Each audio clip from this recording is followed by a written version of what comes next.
Perfect. I'm gonna refresh this a few times till I get the link. I'm gonna just sit here.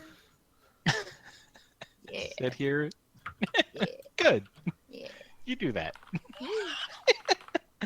Sorry. Oh, here we go. While I'm tweeting out, Byrne, why don't you show everyone this lovely bit of fan art? Yeah. This was done by Allie, also known as Glass Rose, and it's a picture of Ellie watching Patrick as he attempts to sleep, but cannot sleep. He cannot sleep while she's standing there. But he did not get any nightmares.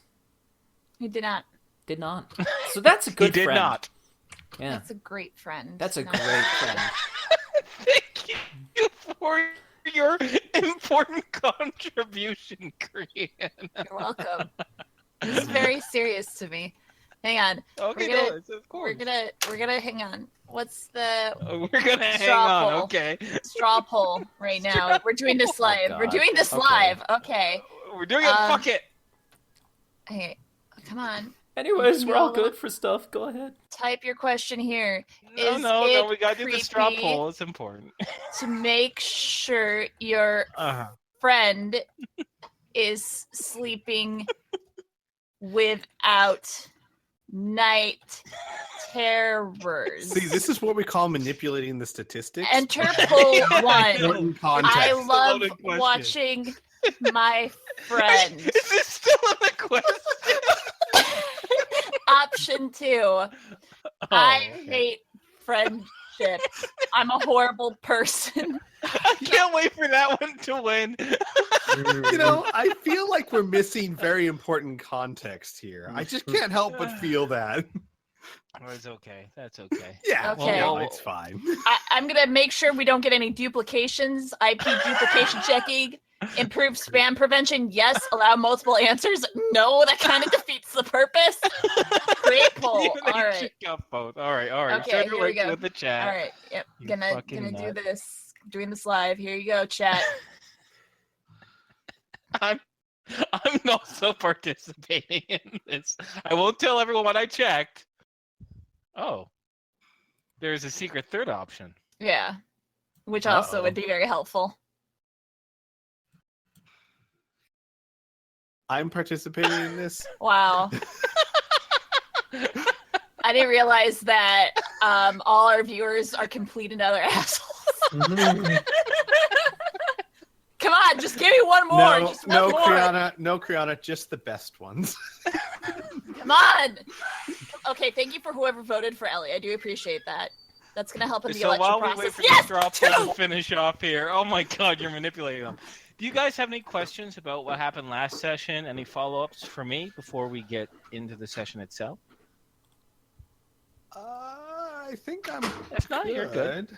Yeah. I don't want to get in session while we wait for this fucking straw poll. My god, Inferno, you called it. 10 votes. Yeah, I think I might have manipulated that too. I voted for Ellie. Thank you. That's like I hate said, friendship, and I am a horrible person. I'm not afraid to admit that. I love watching my friend.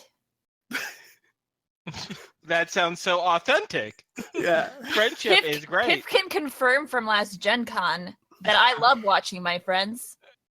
Oh, really? Oh, God. Did this actually happen in real life? Did Piph wake up with you staring at him? Piph, you don't need to answer that question. Piph, if you're under duress, blink twice. Wait, I can't see you. Fuck, just say help. All right. I am looking forward to the next Gen Con. How about you guys? Me too. Because I'm going this time. I guess that answers the question. People hate friendship. There's some cool people out there, and Ellie's going to run for the next election. So. All right. Sweet. Okay. Now that is settled, let's get into the session itself. Give me just 2 seconds while I cough. I'm sorry, that's more than 2 seconds right there. Well, I'm sorry. I'm sorry, I'm not a robot. Hey, you did the captcha. Anyway. You're fine. So we left last session with you guys conferring with Victoria Sandler onto the next objectives to take down the Hellrider Corps. You hastily made your way to Suds and Duds, inputting the baby blue or cyan chip into the appropriate washer, getting yourself a new access to new armaments and new tools for the future. After hastily being taken through the new tools and purchasing what you need, you quickly, if don't mind me taking some narrative control here, quickly head over to the Kroom district, which thankfully is nearby where Suds and Duds is. During the prep for this, Victoria Sandler said that their contacts noticed individuals kind of painting over a spot where there already was graffiti, almost with like a beige or white background. And then soon enough, 3 individuals, 2 women and 1 man, came and put up a new piece of art. You're directed to the exact location. And before I throw you into that, let me kind of describe the area around you, this kind of district that you're in. The Kroom district is a high volume residential area that's mostly populated by apartments. Apartment buildings that range between 4 and 10 stories tall, all made when Ishpeming was first being rebuilt out of the ashes after the Great Cataclysm. So many of the buildings here are old, although most of them are relatively clean. The architecture is definitely showing its age, as are the streets. Although Ishpeming prides itself on good maintenance of its city, you definitely see quite a few potholes and cracks in the cement. So perhaps this area needs a little bit more TLC. Now, I don't want to throw you in right in front of the mural because that might be too conspicuous. So since you know the exact location, how would your group like to approach this situation? And is there anything else about the environment you'd like to hear from me to kind of help you make your decision? Well, first things first. We don't want to just follow this guy. We want to capture him, right? Right.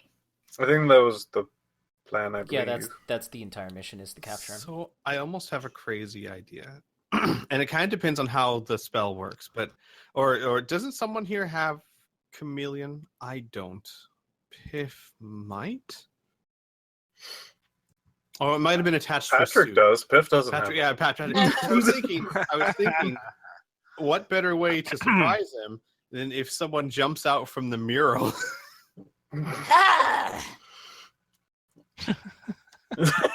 growls at him a bit, and he's like, "You got me," and then crawls up into a ball. And then we all laugh and have a good time, and then we interrogate him. I'm not going to say anything, but there might be flaws in this plan. This is the metal guy, right? Yes. Yeah. The Yeah. metal Yeah, I don't know. guy. Like, who wants to volunteer to pop out in front of the guy with metal lines? No. That Patrick doesn't does. seem like a good job. My only serious thought was that if we are going to capture him, catching him off guard is going to be our best bet, and that would probably highly catch him off guard. But I'm not sure it's worth the risk. I thought I would throw it out there in case someone came with a better idea. Sure, and you've seen Chameleon in effect a few times in your adventures, Squee, as Al. And you do know Chameleon is not the same as invisibility, although staying still would definitely help you blend into any environment. Unfortunately, it doesn't hide your mass or build, and if you're right up inches close to an individual wearing Chameleon, there's a chance you're going to catch him. You know, it's Yes, more this for is Die blending Hard. into the environment than, yeah. Fair enough. How high did you say the buildings are in this area?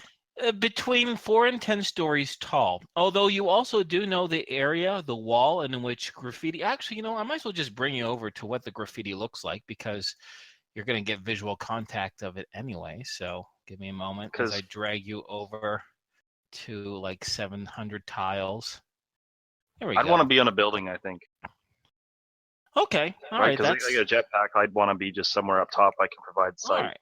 I can be on a building too. Oh, perfect. Yay! Wonderful. Yeah, this is exactly what I'm talking about by like approaching and setting up around the area. I want to give you as much time, as much distance as you want. So take a moment and figure out a plan amongst yourselves. But as far as the wall itself that has the graffiti, it's only about maybe 5 feet tall. It's a kind of, I guess you could say, like a divider between a sidewalk and apartment complex behind. And you can kind of see back behind the wall in this kind of picture, kind of what the apartment buildings, what the layouts kind of vaguely look like in their condition. So there are also apartments directly across from this mural. In fact, it's like a sidewalk, a traditional road, a 2-lane road, another sidewalk with buildings on the other side. So like I said, this is very high volume, condensely packed residential area. So there are apartment buildings stretching all around, 360 degrees around where this wall is. So How busy is the street? Street is it's very early in the morning still, since it's only an hour after you met, so it's 9 o'clock in the morning.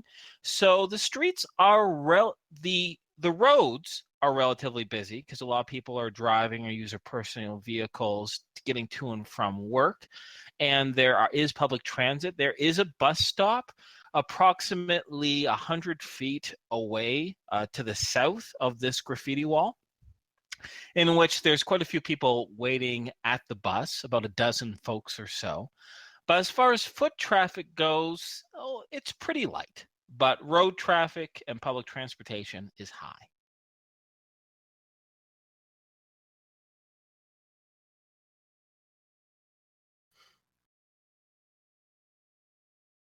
I have a question.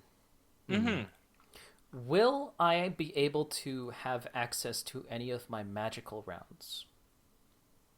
Will our thing with depends on what the effects are, because Piph asked last, I think, the session or session before, and like shutdown and net rounds are okay, but anything that does damage, especially mega damage, is a big no-no.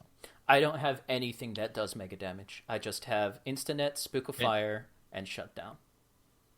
Yep, those are all permitted. Does shutdown work on cybernetics? I'm Yes. assuming that's specifically It does. what it's for. It does not work on military shielded hardware. Yeah.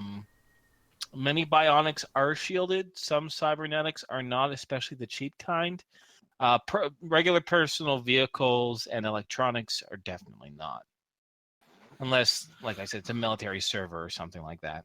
Ooh, is Spiral's arm shielded? Nah, I never read anything about that. Yeah, no, probably not.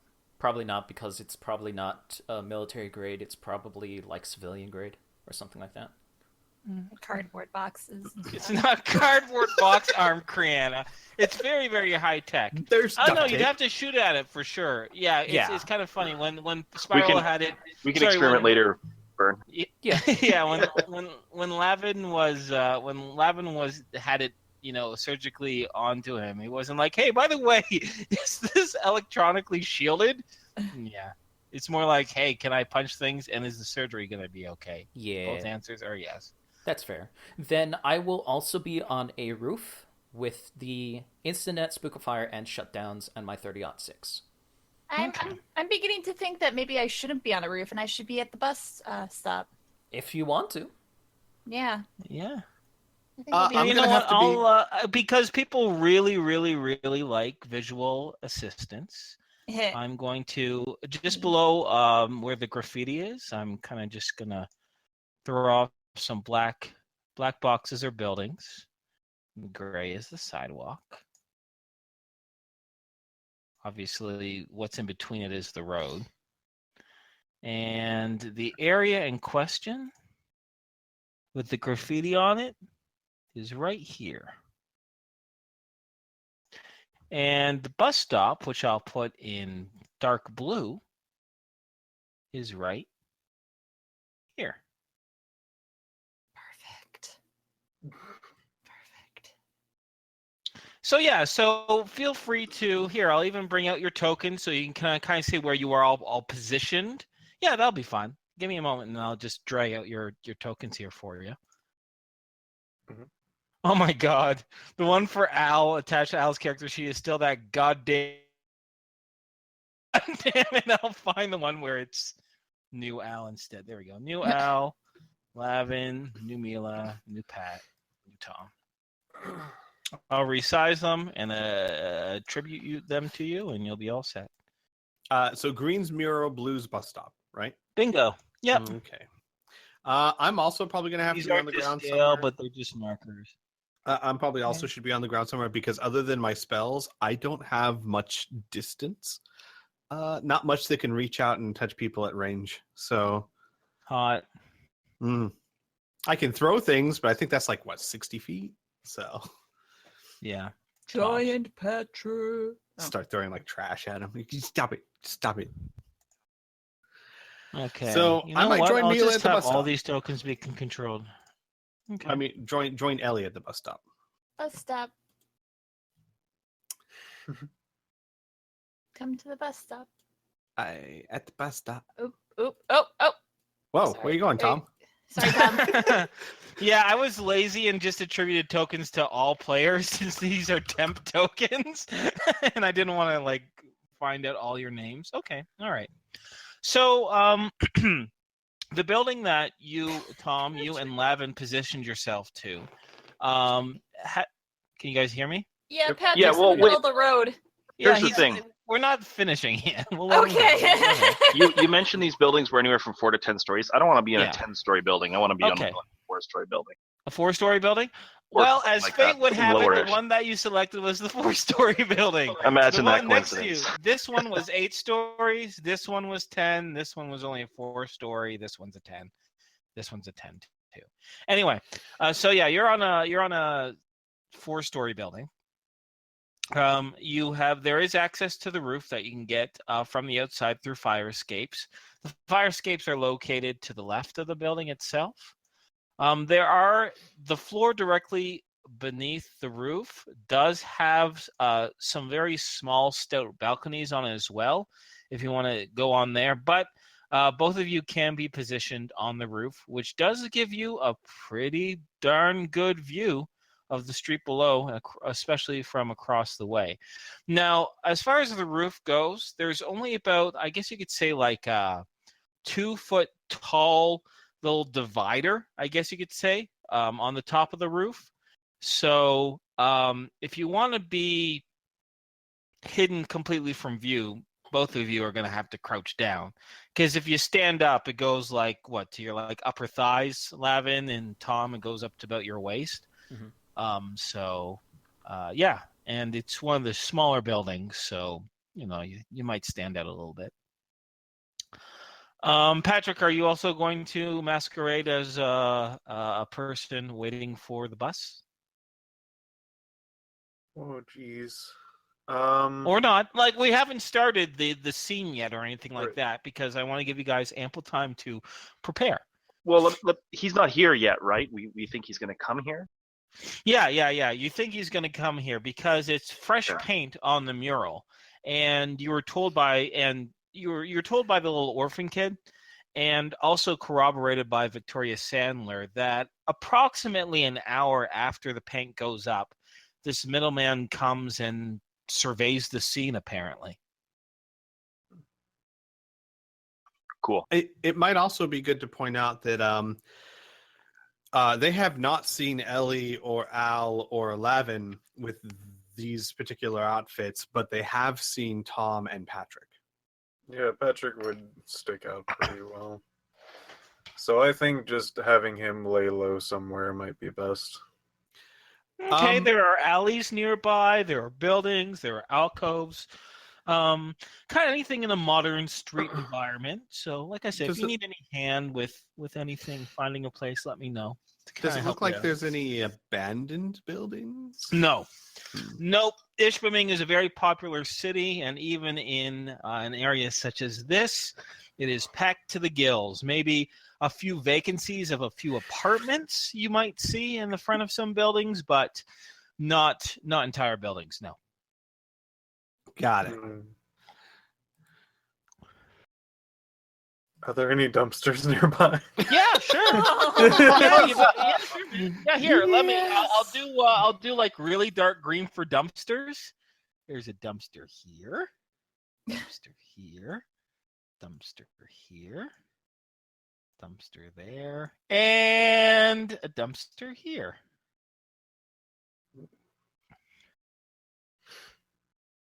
Like a dumpster buffet. It's like I said, high residential area, so there's going to be a lot of garbage. In fact, you can see a garbage truck stuck in traffic right now. Why not? All right, guys. After we take down the Hell Riders, we have to work on initiating Ipschming's recycling plan. Oh my god, fuck off. Talk about boring the game. Although I can make it exciting. It's important There'd for be some the secret- environment. There'd be some secret cabal controlling the recycling fucking universe just to make it interesting. Some demon that wants to destroy it through slow global warming. We're getting in the way. Hey, one of the great terrors, one of the great horrors that are supposed to come is a very patient one, apparently. Maybe this is him. This is how he's going to control the world. Anyway. It's like the Captain Planet bad guy. Stop giving me ideas. All right, Anyway, back to the point with Patrick finding a hiding spot. I would hate to be cut off from people, so I suppose that this one will do. Okay. Are you, like, going to get in the dumpster? Let's see. Lid open or closed? Right now, the dumpster lid is open, but it can be easily closed. There's just a small Well, that's what I hinge mean. on If the he's going to side. get in it, do you leave the lid open or closed? You know what? Is it okay if I slightly like tilt this and make myself like a small like divot? That I can. How do I put this? Like behind the dumpster? Yeah. Yeah, sure. Like the dumpsters have wheels on them, and you're not super strong, but you can definitely move it to one side. So you're kind of like have a nice, like about 2-foot gap between the building and the dumpster for you to kind of hide behind. Sure, definitely. Okay. All right. And it's a very dim lit area. The shadows from the morning sun are actually casting, the shadow across the dumpster. So you're in a relatively dark area, relatively speaking. It is the morning after all. Great. All right. I'm going to cast Shadow Melt. Oh, cool. Well, that makes a big fucking difference. If you do this while, we'll say, like Al and Mila are across the street, they might see a glance of Patrick, but after his spell goes off, actually, let me describe it for you, since it's the first time you've ever done this before, right? You finish the incantation, and suddenly your entire body turns like black, like a complete shade of black itself, and you become two-dimensional, one might say. You blend completely and effortlessly into the shadows around, and for the naked eye, you effectively disappear. Although you have complete control of your body and you don't feel strange, Patrick, and you can break the spell with a thought, from the outside point of view, you have completely blended in with the shadows around you. So make sure to mark off the PPE. For the rest of you, you figure out what locations you're in. Is there any other special preparations you'd like to take in order to conceal or prepare yourselves for this metal man that's showing up? Al's going to put his hood up. Okay. Have a good call. Ellie's gonna make herself look pregnant. All right, well, you go ahead and roll me a disguise skill. Mm-hmm. And now, Criana, I'll give you, I know you're not a big fan of shopping or anything like that, right? But previously... Oh, look at that.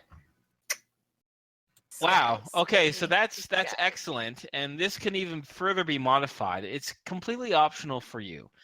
There's no need to go through any of the lists, but one of the items that actually Byrne mentioned before he started the session was special clothing that could be like flipped inside out.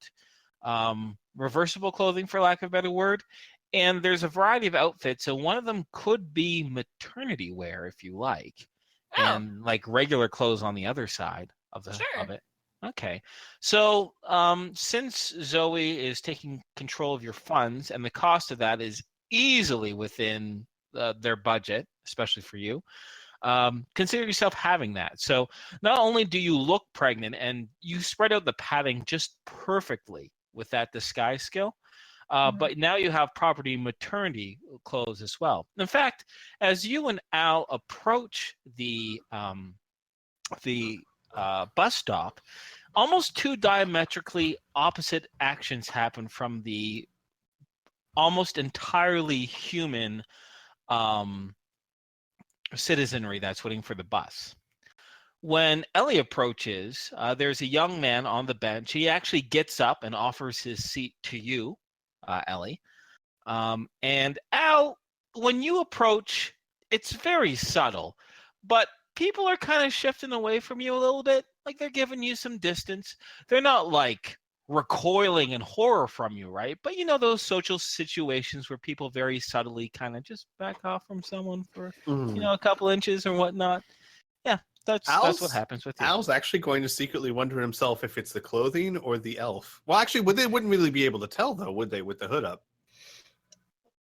I mean, are you drawing the hood so close that very few of your facial features can be seen, or is it really just it would just be a hood. Like I'm not pulling the drawstrings or anything. Sure, elves they don't have incredibly alien faces, right? But their features tend to be slighter, more, slightly different aesthetically curved from human beings. Okay, yeah. Then Al will secretly ponder to himself if it's the clothing or the face. Sure. And then Ellie will look over at Al and say, "Why don't you take the seat?" Looking straight at you. Al would just like, he has his hands in his pockets. He just kind of shrugs and rolls his shoulders and says, "No, it's fine. You have it." What? What are you doing? You're acting weird. She gives a worried look. Are you nervous around all these people? These nice people? They moved aside for you. You can see a few people had their own milling conversations and whatnot, and they kind of died down, and a lot of people are looking at you two now. Al's going to look at Ellie and give like the slightest of winks and say, "No, I just think that, you're pregnant.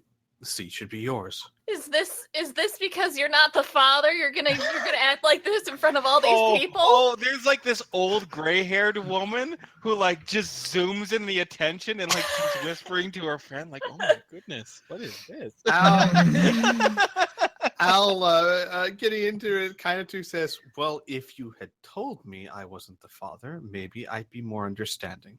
We weren't even dating when it happened. Ellie will sit down on the bench and look like she's crying. Al will... Now, interestingly enough, that social people kind of backing away from someone? They're doing that now to Ellie. Oh my god, does that mean there's room on the seat now for Al? Yeah.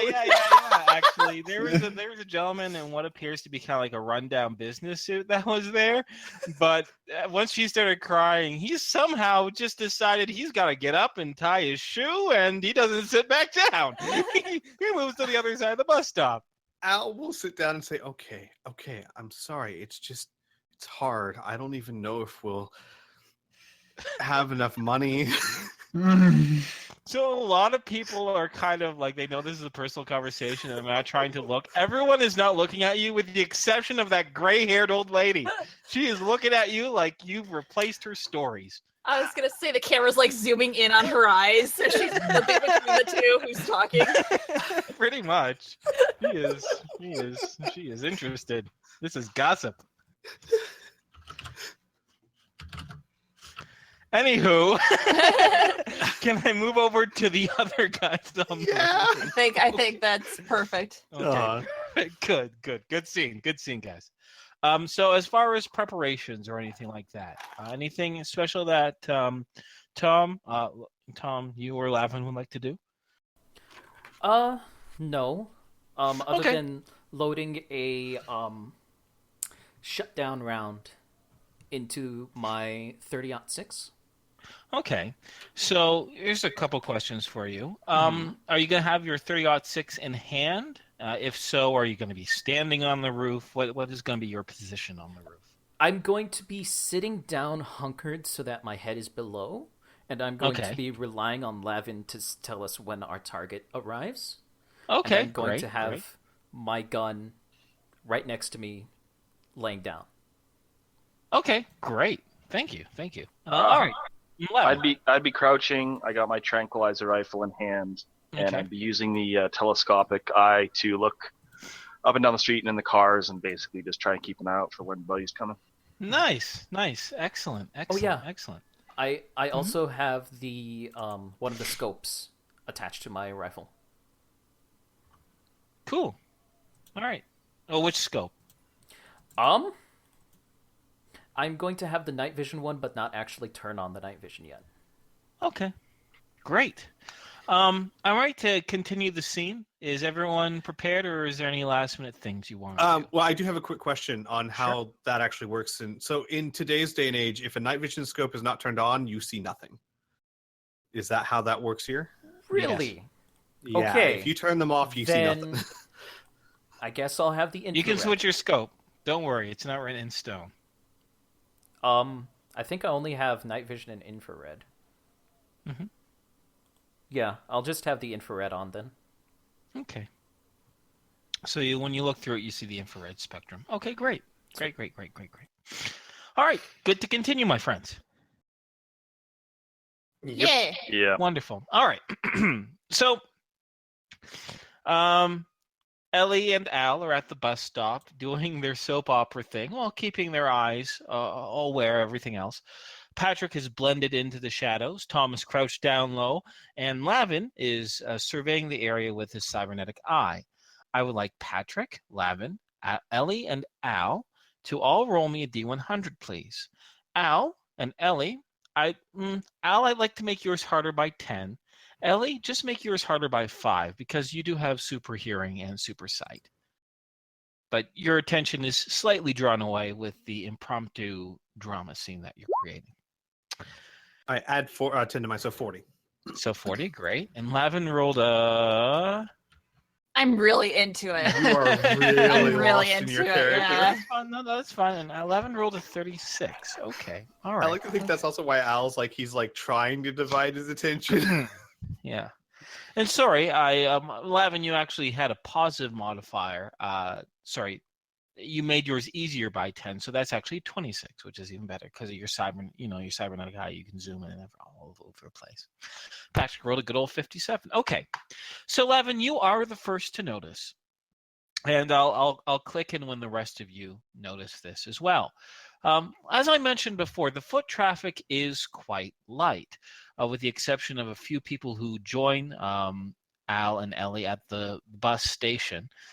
Most of the traffic is, sure enough, vehicles, and through the vehicles, in between the cracks and over top the beds of the trucks and the buses and everything like that. Lavin, you're the first one to spot an individual that stands a little bit out from the crowd. He approaches in from the, I guess you could say, the east side of the street. He's on the opposite side of the road, walking on the sidewalk that Ellie and Al is on. He is dressed in what appears to be plain brown slacks, white runner shoes, and a very dark gray hoodie with the hood up. His hands are in his pockets, and that's what catches your eye, Lavin, because it is a perfectly warm spring day, a very comfortable temperature even early in the hours. So why someone would be putting their hands in their pockets, especially in a hoodie to stay warm, is a little conspicuous. Sure enough, this gentleman approaches the mural and he begins to slow down. He was going at a very simple gait, but now the gait has slowed down. When the gait slows down, Patrick, that is when you and Al first notice this individual. Allie, you don't notice this, Ellie, Ellie, you don't notice this individual until he stops his direction and actually turns around and passes by the mural, this time going from west to east. Now, I'll just describe what he does, and you guys can decide, even if you have to go back a few seconds, what you want to do about this. But surveying the scene, you see, as I mentioned before, when the man apparently hits the mural, he is a mere 2 feet away from it. He slows down and passes by, and his hoodie is turned towards the mural itself. So you only see the back of this individual's head. Oh yeah, by the way, I should also go into my GM layer and show off a little picture. There we go. You cannot see his face from your angle, and Al and Allie, you are not able to see his face as well. The hood is very, very wide, loose, and covers a large amount of his face. And then he kind of turns around and he passes by from west to east, once again going very, very slowly. Then he leans up against the wall of this apartment building.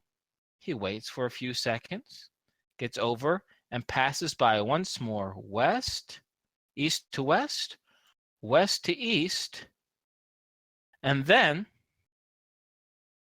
he begins to walk west to east back down the street where he came from.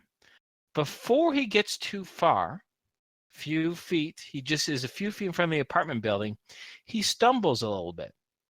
And when he stumbles, he takes out his hands from his hoodie as if to steady himself, to balance himself. He doesn't fall to the ground, but it is then that each and every single one of you, with the exception of Tom, who's just lying down out of sight, notice the early morning orange sun glint off what appears to be very shiny metallic hands before they hastily once more go inside his hoodie.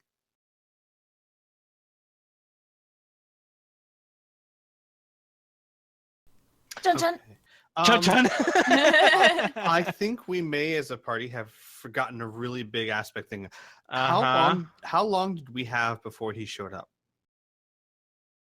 You had about 5 minutes. Because I believe we were going to try and decipher the mural so we know where they plan to strike next, so we know where to tell the NPCs where to go. Okay, since that doesn't directly affect this scene that I already set up, then I'll allow it. If it was something, because I gave you guys tons of options to prepare ahead of time. We have like 5 little rabbit traps lined around there. Any one of them. That's very generous. I would have completely understood if you even said you're gonna have to wait till after, because we completely forgot that part. No. This is something that can mostly be done narratively, so it won't take away from the scene.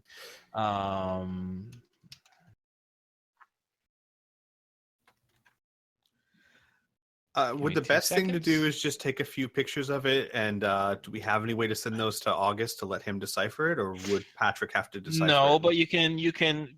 Patrick would probably have to decipher it there on the spot. So, Patrick, why don't you roll me cryptography, please? This time, now that you know what the code is, give yourself a bonus of 20. So make it easier by 20, please. All right. And you're going to get done. How much you succeed or fail by is the amount of time it takes. Okay.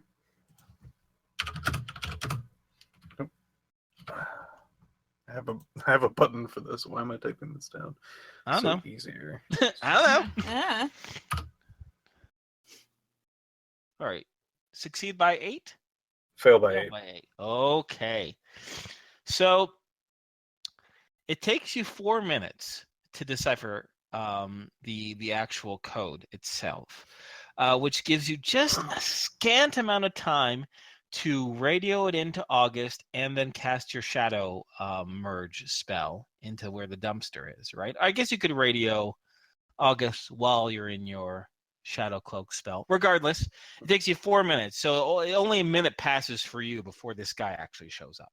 Okay. Regardless, the location appears to be a unmarked gambling hall that's run by the black market, simply called on the streets One-Armed Bandit. It is a nondescript.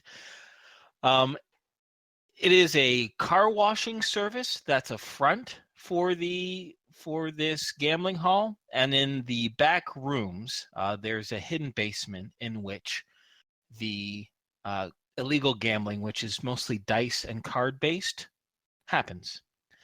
Apparently, you get this from the binary code, which you translate quickly into your head. They are to strike at 9 o'clock. No, not 9 o'clock, sorry. At 10:30 this morning. It is supposed to be what appears to be a 4-person team called Bravo Delta. It pretty much says Bravo Delta task group assigned. Then they are to hit 2 in the front of the building, 2 in the back of the building, sweep, annihilate everybody there. You know that they are going to be wearing masks, and they're going to have suppressed high automatic weapons. So, do you want to radio this information to August? Yes. Okay. While you're radioing that in, do you still guys want to do your plan where you deploy your NPCs to kind of foil this takeover attempt? Yeah. Okay, great. I was gonna say it'd be cool if they tried to do it in a way that didn't give away that they were waiting for them, but given what's coming, that might be just prepare for the, like, you know what I'm saying? Like, that might be risking lives. Well, yeah, if you I mean, they as you mentioned last week, actually, 2 of them are security experts, both Blink and Malcolm McLaughlin. So if you pass on all the information that you got from the mural and say, you know, guys, this is the situation. This is how you should, you know, they don't micromanage them, right? Right. But they'll understand the stakes, and they'll understand that if they get there after the job is done, then there's going to be a lot of blood on the streets, so to speak. Al would also mention too that while it's not as important, but if it's possible by doing this, they might find out that we're onto their code. Yeah, this gets into the whole damn it, what was the name of that movie? Enigma Machine thing, where it's like you have to let a bunch of guys die so that you can save the one big thing. So while Al wouldn't be, I don't think anyone's up for that. Because they're security officers, they probably even know better than us. But if there's a way to make it look like they just happened to be there instead of we were waiting for you, I would just leave that up to them. Other than that, he'd say be safe and give them hell. Okay, great. So both Bear, McLaughlin, Blink, and Alicia are sent there with August and Marlis and Zoe kind of providing intelligence and not being directly involved in the conflict, but assisting them in their own specialized way. So I'll let you know how that resolves when the time comes, obviously. But in the meantime, oh, did you say sweet or did you have something else? Yeah, I said sweet. Okay, no, okay, good. I just didn't want to interrupt someone. So now that that's all settled, we'll get back into the scene here in which the metal-handed man, the metal man, has kind of done 3 passes over of the mural, has stumbled a little bit, and he's beginning to head back east to west, back to where he came from down the street. What would you guys like to do? Now, if you guys want to slip into, for lack of a better word, initiative time, because it might be a lot of actions done very quickly, feel free. It's not necessary, though. I think we can really handle this. You know, each person takes a turn, does what they want, and then the things play out. So what would you guys like to do? I mean, the scene doesn't end here. If you want to follow him, I'll continue on with the scene. You know what I mean? But yeah, that's where he is. I'm just trying to set the scene a little bit more so you have more of a situational awareness. All right. There is only one other person on the street. It is a young woman who's kind of walking opposite of him, going west to east. There's one person going east to west on this road as well. And there's a bit of a high volume on the roads itself. So people are going approximately about 20 kilometers per hour, which is the equivalent of maybe 8 miles per hour down the road. It's kind of, stoppy and starty.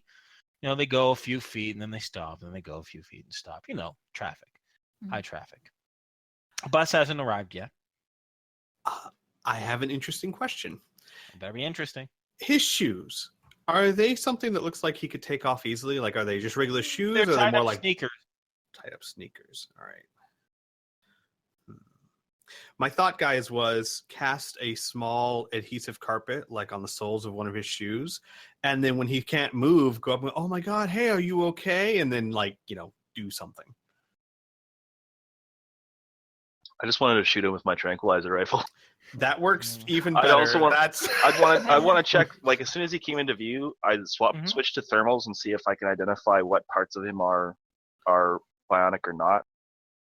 If I'm able to. That's great. Of course you're able to. Once he comes into view, Lavin. His heat signature is definitely not the heat signature of a human being. The heat is mostly generated, what appears is almost in the belly area and it's very white hot and intense. Everywhere else, from the tip of his head to the bottom of his feet to the extension of his arms, cool, metallic cool. Oh my god, it's a robot.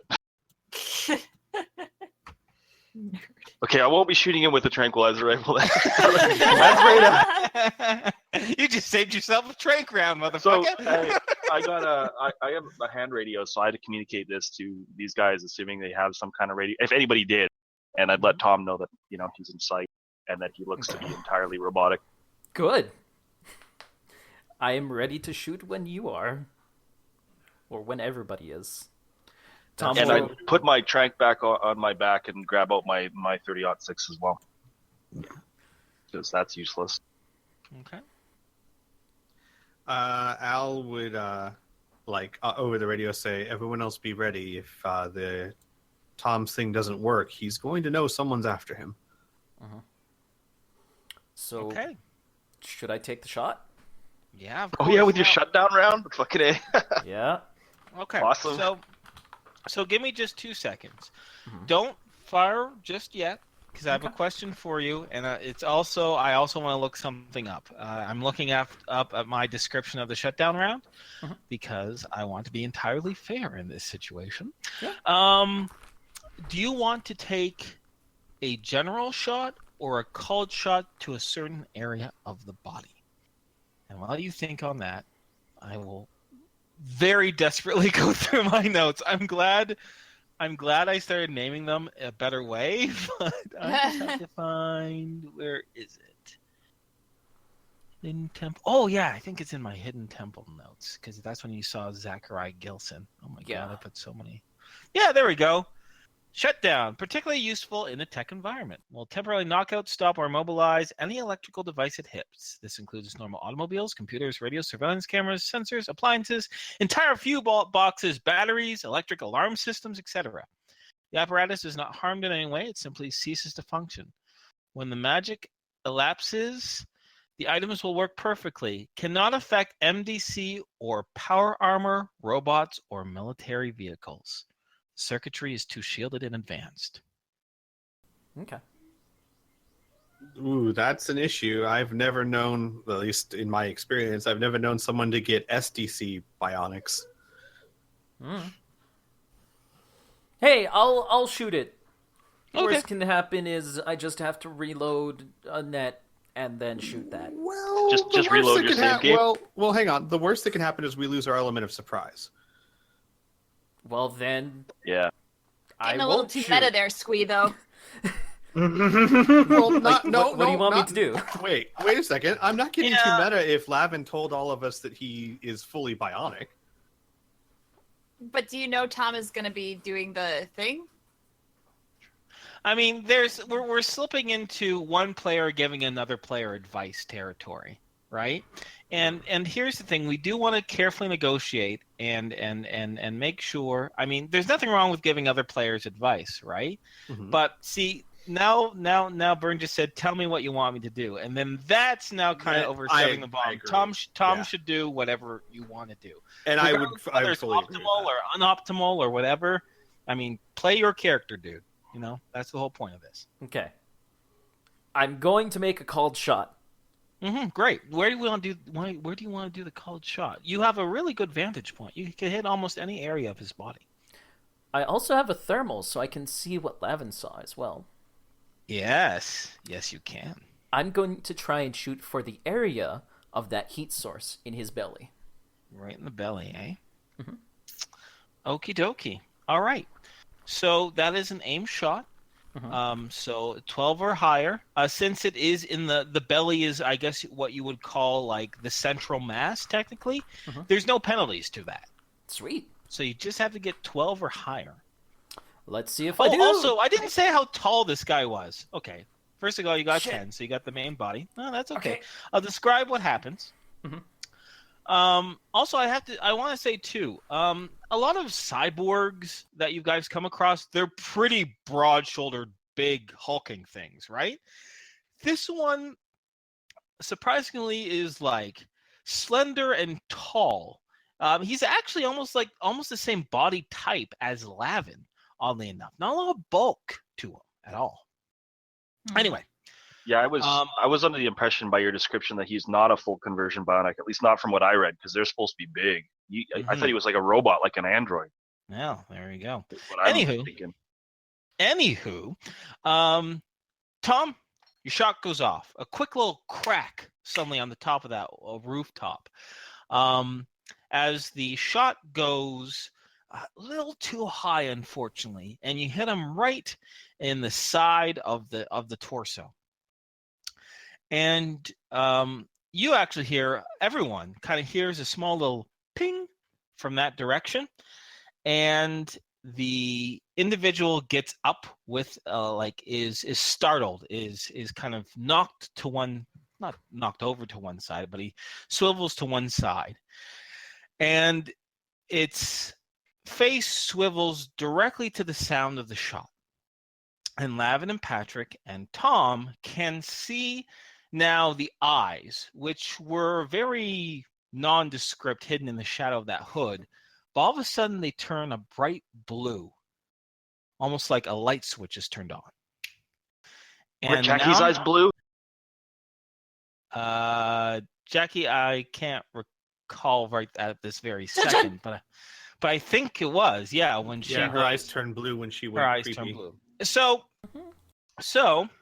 now we're going to switch to initiative for sure, because the surprise has now been, the ambush has been completed, for lack of a better word, and we're going to roll straight initiative now to act. I also want to say, before we start initiative, many of the individuals waiting for around the bus also kind of turn their heads, but they kind of try to find out where the shot came from, and you hear mutterings of like firecracker or something like that. The people around the bus stop, they heard something, but they don't know where it came from, at least not yet, unless Tom starts screaming at the top of the roof, "It was from me!" Right? I did it. Right now, the only one who has turned right to the position of where it was fired was this individual, this metal man that you shot at. Okay, so go ahead, everyone, roll initiative, and I will do similar. Remind me, and we'll fill in the initiative. Sorry, what was that? What do you get pluses for initiative? I can't remember. You only get them. You typically, no, you don't get them from your physical prowess. Typically, only certain classes tend to get bonuses to initiative. So probably just 1d20. It's probably just 1d20. You can check your character sheet, and I believe it's on the second page on the left-hand side, has all your combat stats. One of them is bonuses to initiative. If there is anything there, then great. If not, then you don't have it. I went back to using my spreadsheet, and no, I don't have anything. I'm good. Okay. Yeah, whatever works for you. I'm going to just get rid of these attackers and just change one to Metal Man. My spreadsheet updates all my skills when I level up, so I have to add like 5% Nice. to every single one. Oh, fair enough. Oh, wow. That is awesome, but that's what you do, homie, right? So you and Byrne should get together. I bet you guys have be spreadsheet wizards. Let's bring up Al, of course. We have Ellie, Al, Patrick, Tom, and Middleman. Perfect. I guess spoiler alert for the amount of attacks per melee he has, but whatever. Oh, I think I favorite this. This is some other site, isn't it? Yeah, I can get you the link again. Give me just a moment as I fill in my initiative. No, I got it. You got it? Oh, good on you.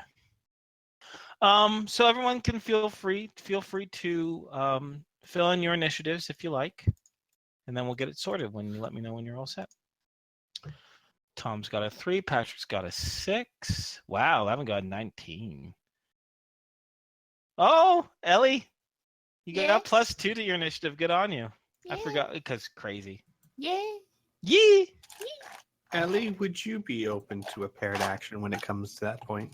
Yeah. No. Yeah. What's up? I just didn't know. Maybe you had plans. No, All right. I was gonna Has follow it- Al's lead. Has everyone put in their initiatives? I have. Yep. Yes. Great. Let me I almost deleted columns. No, sort columns, sort range. By column D. Z to A. There we go. So, 11. You see the Metal Man give a start and look towards the direction, but before he can move a single foot, you're on it. What do you want to do? Well, real quickly, would my character know whether or not those knockout rounds do any STC damage at all, or is it purely just EMP? No, it's not. Well, it's a magic bullet, right? So you don't really know So I much wouldn't know about shit magic. about it, okay. Yeah, you wouldn't know much about it. Okay, I'm going to work under the assumption that this guy is not vulnerable to STC damage, Okay. and as I strap my other rifle back on my back, because fuck these rifles, I'm going to begin flying directly towards him. And I assume that's a turn. Oh yeah, definitely. So you would fire off your jetpack and begin coursing towards him, right? Yeah. So for one action, that's about 5 seconds worth of time, right? So take a few seconds for you to fire up your jetpack. And what's the speed? How fast can your jetpack go? Do you have that stat handy? Yeah. If not, no big deal. Oh, you do? Okay. Oh shit, I thought I did. Oh yeah, here we go. 120 miles per hour. Oh my god. Okay, now, but that's at its top speed. Yeah, that's You're not top. I'm going sure it 0 doesn't- to 120 this very second, right? No, and We'll it say doesn't say acceleration, but I don't think there's certainly not enough range there to get up to max speed. I'm sure. No. But this I think I would die. But this is a short range. You're probably only like 80 feet away from him. So in one action, you'd be in the air and coursing, and you would be like literally 20 feet soaring towards him by the end of your action. Good? Sure. So I'm like basically in the air in front of him. Yeah, exactly. Not in front of him, like to the side, right? You're like flying over cars and trucks coursing through the air, but you're about 20 feet away from him right now. You just leap like you engage and you're off to the races. Ellie, Al, you guys spoke of a paired action? Yeah. Al was going to quickly say, like Ellie, like draw attention away from me. Diversion. I love that. 2 second I feel pause. the baby coming. My water broke. Yep, that works. All right. So Ellie takes a moment because her fake water broke. Al, what's your paired action during this time? Al wants to cast a spell. And he wants the attention away from him so that he can chant without everyone going, "Oh my God, look at that man!" Sure, Yeah. sure. He wants to cast Carpet of Adhesion. I have an interesting question for you, Mr. GM. I know that Okay. the spell says that I can manipulate the shape of it. However, I have Yes. to assume that there is some limit to how complex the shape can be. If I wanted to cast it as a very small, say, twine that wraps around his body, like the limbs, the chest, That's the torso. way too complicated at this level. Okay. Because then that's not carpet of adhesion; it's a string of adhesion, right? Right. It's a wire of adhesion. So what can I do? in Any that sense? size of, imagine a carpet, like Mhm. an actual carpet, of any size going in like any direction. So vertically, or horizontally, diagonally, and carpet sized, or like bigger if you want to make it bigger. Well, or small if you make it so smaller. Okay. Well, I'm wondering because I want to try and make it like as narrow as I can and wrap it around his limbs and stuff. Once again, then that's more of like a magic rope spell, not a carpet of adhesion spell, right? We gotta stick with Well, the carpet description here. says okay. That was my worry. Is the description says it can be any shape within those parameters. So, okay, then I will think. Here, yeah, you take a moment to think, and I'll read it over again. But Sure. like there has to be some. You could say, well, it'll be in a dragon shape. You know what I mean? Well, maybe not to that complex. But... Well, I was thinking more like a long, thin String. carpet type of thing. But yes, Okay. I'm Well, willing. but here's the thing: you could make a long, thin carpet, but then you can't magically just wrap it around him like a rope. It's got to be stuck somewhere, right? I can't just make it appear like that. All right. Then. Well, no, because it doesn't say. Okay, yeah. Let's. You know what? Let's just take a moment. Let's read the description together. It's super exciting, I know, but we'll just get. No, Because I wouldn't mind having other players chime in on this because this is a very specific situation. It would need to either perfectly conform to his body part that you are trying to wrap around right as you summoned it, or it would need some kind of constrictive force. Yeah, Otherwise, it would just fall to the ground. And here's the other thing, too. The spellcaster creates a sticky carpet up to 10 feet wide and 20 feet long that will adhere firmly to anyone who touches it. The victim will stay stuck until the carpet spell time elapses or until the spellcaster cancels it. The carpet can be cast on a floor, table, wall, etc., or actually cast upon a person. The spellcaster can create the superfly paper up to 90 feet away and can alter the size and shape without exceeding the stated limit of 200 square feet. Cast upon a person? Wow, that's vague. That is specific. So you can cast it on a person. And that was my worry and why I needed to call in because, as Lavin said, that's very vague as to what I can and can't do with it. Yeah. So I'm willing to just submit to what you feel is logical. Well, give me just 2 seconds. I know it's slowing things down a little bit, but I want to be fair, all right? Well, magic making everything so complicated. Yeah. What's up? What's up, Piph? Well, I understand the concept of rolled up carpets. That might be a reasonable compromise if both wants a carpet-sized thing and also think that's wraps around his entire body. But I would say that this is still up to the GM. It could just be like it just plastered on one side of him or whatever. Well, I've used it as a rolled up carpet before. Yeah. Several times. Yeah. He's thinking of making it like a thin rope shape and entwine it around him. My intent is less noticeable. Like instead of a giant, huge rolled carpet, you'd have to kind of see, oh my God, there's some sort of golden thing around him. With the shot and the pregnant woman and the guy flying his jetpack, who's going to notice a carpet suddenly appear? Well, the other aspect of that too is it would be really hard to move him.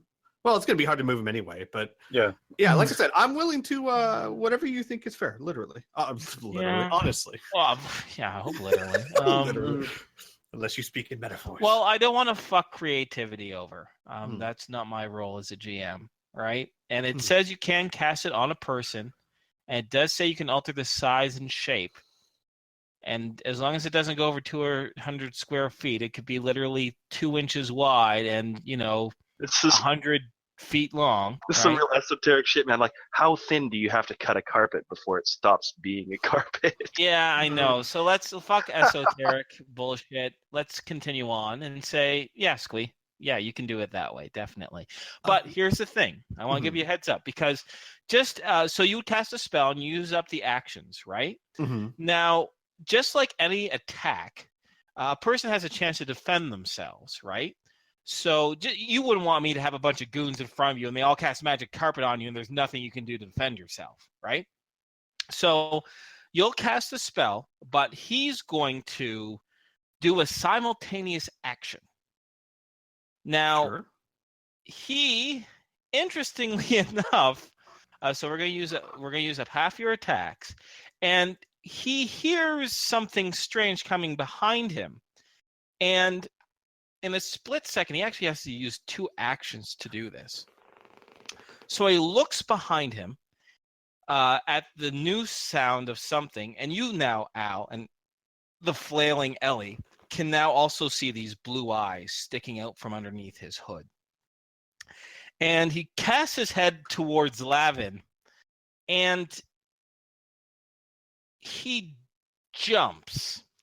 He jumps 10 feet high onto a balcony on this building. Now, unfortunately for him, you're still within eye contact of this guy.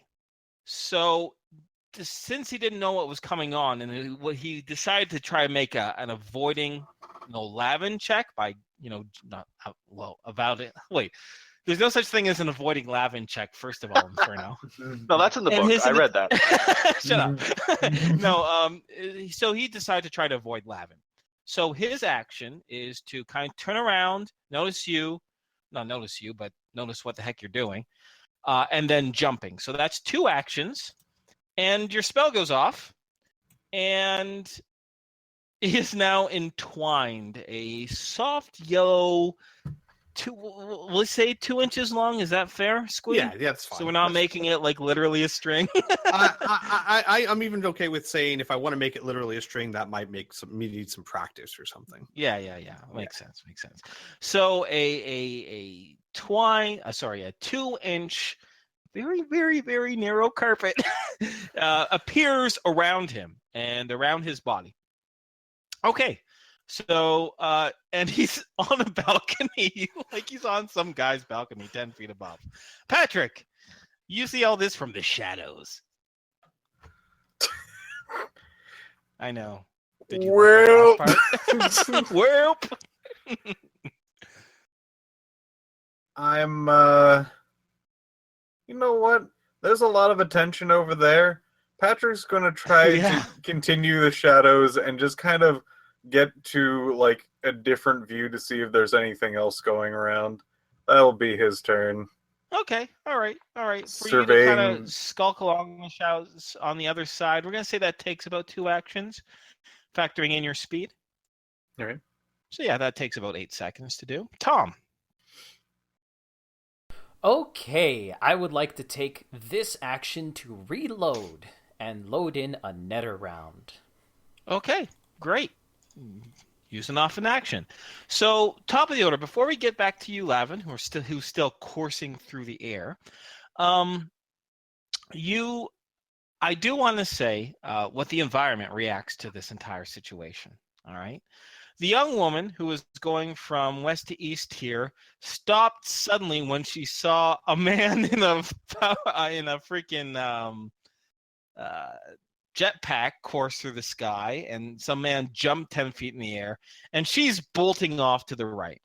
The man who was going west to east here has kind of stopped and is watching dumbfounded.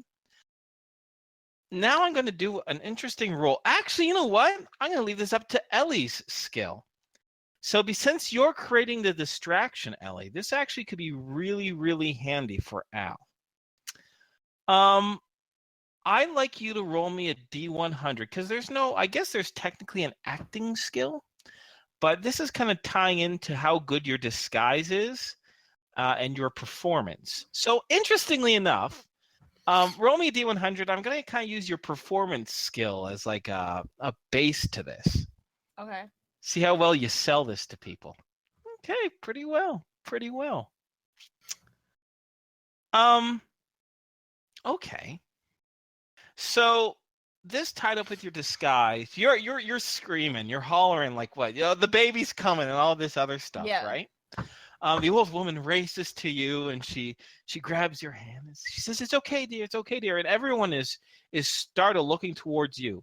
There is one man, the one in the business suit who was sitting next to you, who pretended to tie a shoe and go off in another direction.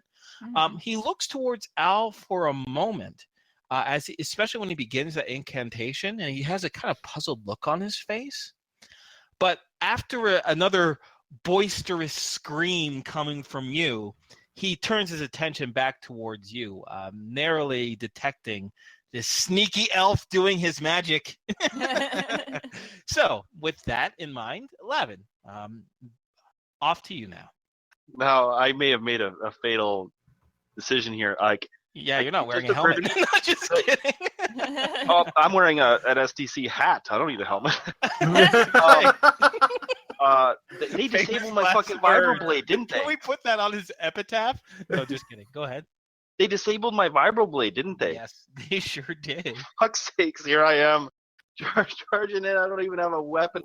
Okay. Wait. Didn't we say they didn't? Because you were even asking about that. Like, they're letting me walk around with the vibroblade, and we were like, well, Tom's a burster, and they let him walk around. Like, they reactivated it after I we thought left. that was before we got actually on board with them. I thought that was when I still had that license for MDC weapons. Yeah, his license was revoked, and he was given the same license as the rest of you, which is, for lack of a better word, they're limiting the weapons of the levels of destruction here.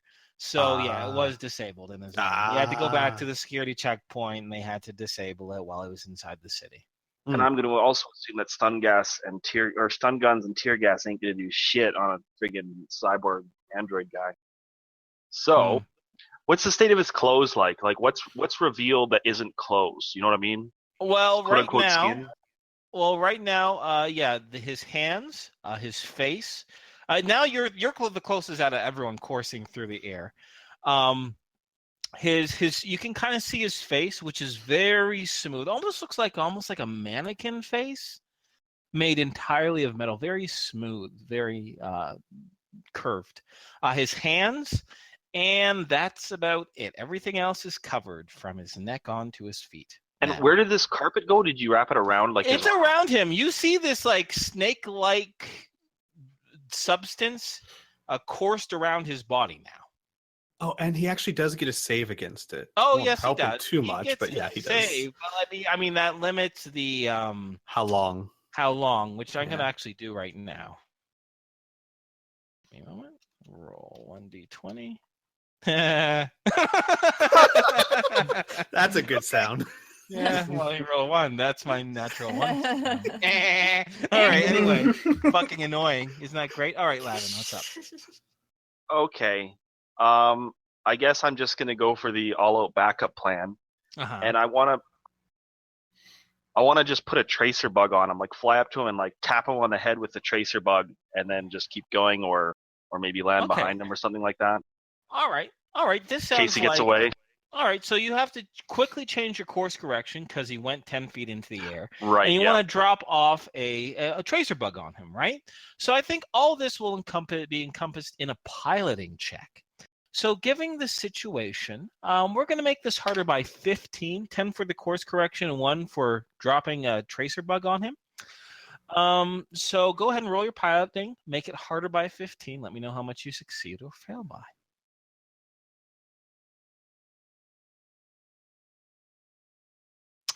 Wow. Bro. Good job. You rolled a 2. Okay. Jetpack crit. In a way, almost. A 1 would have been a natural 1. That's happened a few times where... Anyways, let's not digress. So you're able to expertly curve your body and the controls of the jetpack. So you course up right alongside, you're swooped down over a car and then up the side of the building, real dramatic, right? And as you course up towards the top of the building, you extend your hand and place that tracer. Where do you want to place it on him, on his body? Well, that's the hard part, right? Like, I don't want to put on Okay, his clothes because he there's- can take them off, Yeah. hmm and everything else he can see really easily. So I guess the easiest thing would just be to like palm him right in the forehead as I go by. Okay. Boop. So right in his metallic forehead, you pop off the round. He could defend himself if he could bring his hands up, but he can't because of somebody. So yeah, you just put the tracer right on him, and then maybe do you want to like land on the roof above, perhaps, because that's the trajectory you're going, or do you want to land? How about I somewhere just else? like hover above him? Like, Okay, and then hover, yeah, like, you 10 start. feet Yeah, above him you or something. slow down and you go from like 40 kilometers per hour to like 0 as you kind of slow down going up there. Okay, great. And we're gonna say that takes just one action, really. That sounds like 5 seconds worth of shit. Okay, Ellie. Ellie is just continuing on the illusion. Not Okay. sure how long Al wants her to keep going. She might like through squinty eyes look at him. All right. Okay. Yeah, go okay. ahead. Al's going to see that it connected and a little unsure, like hesitate for just a second, and then say, he'll get down next to Ellie and say, "Are you sure it's not just cramping again?" What do you mean cramping? She says. Does it look like this is cramping? You did this to me. sorry. No, he's not the father, remember? Yeah, that's right. Sorry. What was that thing that you said, Ellie? Because I wanted to do a lame joke instead of listen to you. She screams out, "Does this look like cramping to you?" Al will get down really close and say, "Ellie, you can't actually have a baby. They'll take us to a hospital." Help me up! I gotta go tell my mom. Okay, so this is all going to take one action apiece doing. All right. So, and you can even like with that action, like Al, you can kind of help her up. Okay. Okay. The metal man on the balcony. Patrick, you can easily see from your vantage point. Tom, you can also see from your vantage point. His legs aren't completely contorted. He could move, albeit awkwardly if he wanted to, but he's not. He's standing perfectly still. Ooh. Faced out towards the balcony. He has a phobia of carpets. He's paralyzed. So he's going to just, for lack of a better word, I'm having him pass his action. That's his action, is staying perfectly still. Patrick. Right. I can take suggestions at this point, but otherwise he's probably just going to continue to survey the back alleys. Okay. And honestly, guys, we can slip out of initiative now. I don't think we're as time sensitive. But before we do so, Tom, I should give you a chance to do one final initiative action before we get out of combat, just to be fair. I'm gonna shoot him with the net. Got him! Roll a hit. Okay. Extra got him. Boom! You 9. are going nowhere. Yeah, you hit. You wait a second. No, you miss. It's over 60 feet away. It's 80 feet Is it? away. Damn. Yeah, Okay. it's 80 feet away. And you hit me. No, you don't. That would be Do hilarious. I hit him? No, you don't hit him. You hit the you hit the little cement output of the balcony, and a net doesn't appear. It just kind of fizzles and disappears in a puff of purple smoke. Okay. The magic bullet does. Well, a casing falls to the ground, but other than that, now we'll finish. And because Al and Ellie made such a scene, people didn't even hear or they didn't react to that second little crack noise of your 30-06 going off. So we're gonna stop initiative right now, and let you guys continue. Lavin, you can see. You're the one who can see. Patrick can see this. Tom can see this. And once Ellie and Al, however they get out of their situation, will be able to see this as well. But Lavin, the metal man in his gray hoodie and brown slacks and shoes simply stands there. And you're within eyesight of this guy. So he looks up and he says, I have been caught. Please explain your intentions. My intentions are to catch you. Your objective has been completed. What was your objective? He looks around and he says, I will require more information from you so I can make an appropriate threat assessment. Then I may disclose my initiatives. Oh, I hate diplomacy.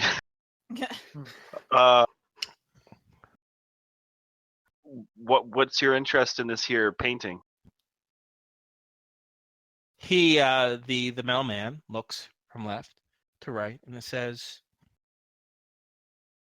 probability of detection and alerting of local law enforcement currently at 73%. I suggest if conversation is to be held without outside interference, a new destination should be coordinated. I agree. If we captured him quick, just sort of character, if we captured him quick, the plan was to take him somewhere and interrogate him before we hand him over, right? True. Before we go and deal with smuggler guy? Yeah, absolutely. Okay, so is the outside of your carpet sticky? Like if I pick him up, am I going to Yes. be stuck to him forever? Yes, you are. You don't know. Wait. Oh, Don't yeah, it's tell true, I me. wouldn't true. know that. This character No, I doesn't wouldn't know. know that. Okay, Yeah. I would grab him with my cyborg arm and I guess fuck. Wouldn't we talk about where we're taking this guy? Didn't we think this through? Wait, let's Yeah. just start. Yeah. Let's stop. I can't take him to the grab fucking him with mall. my cyborg arm. Let's just stop for a moment when you say you grab him with your cyborg arm. Okay. Because you reach out and you grab him and you get a bit of the carpet stuck onto your palm, and it's like if super glue and No, you know, not my palm. Like I would like wrap my whole arm around like his waist, right? Oh, okay. Fine. Yeah, makes That sense. would have Yeah, been what 'cause you I'd need do. love. Yeah, okay. You're now attached to him by the waist. Oh, wait. Roll your save versus magic. Oh, it's good. Good. Let's roll 1d20, right? Mm-hmm. Uh-huh. And then I think it's 2d6 to see how many turns it takes you to get unstuck. Okay, yeah, Sick. roll 2d6. Yeah. Oh shit, you got some actual pluses. That's Yeah. neat. Yeah, from my endurance. I was going to say he's a firm non-believer. Well, that also helps. That's right. Dude, those- Sorry, 2d6? Yep, Yes, 2d6. 2d6. please. So, for the next 2 minutes, 3 minutes actually, next 3 minutes, you is stuck. No, wait. No, I can't math, right? Next minute and a half. Yeah. You're kind of stuck to him, right? We'll get back to you in a moment while you kind of grab him to move him someplace else. I'm gonna just quickly shift focus to the other characters. Let's do Patrick and Tom right now. What do you guys want to do? You see Lavin exchange a few words with this man, and he goes in to grab him. Now, both of you know Al well enough what's going to happen here. What would you like to do in these next 10 seconds or so, 10, 15 seconds? If you can't think of anything, I can quickly shift focus to Allie and Ellie. Allie? Oh my God. Al and Ellie. That's the more sensitive side of Al. Yeah. That's their ship name. That's your ship name. Allie. Is Allie. Anyway, Yeah. Al and Ellie, you actually, if it's okay, Tom, I'm going to have you and Patrick kind of just think for a moment.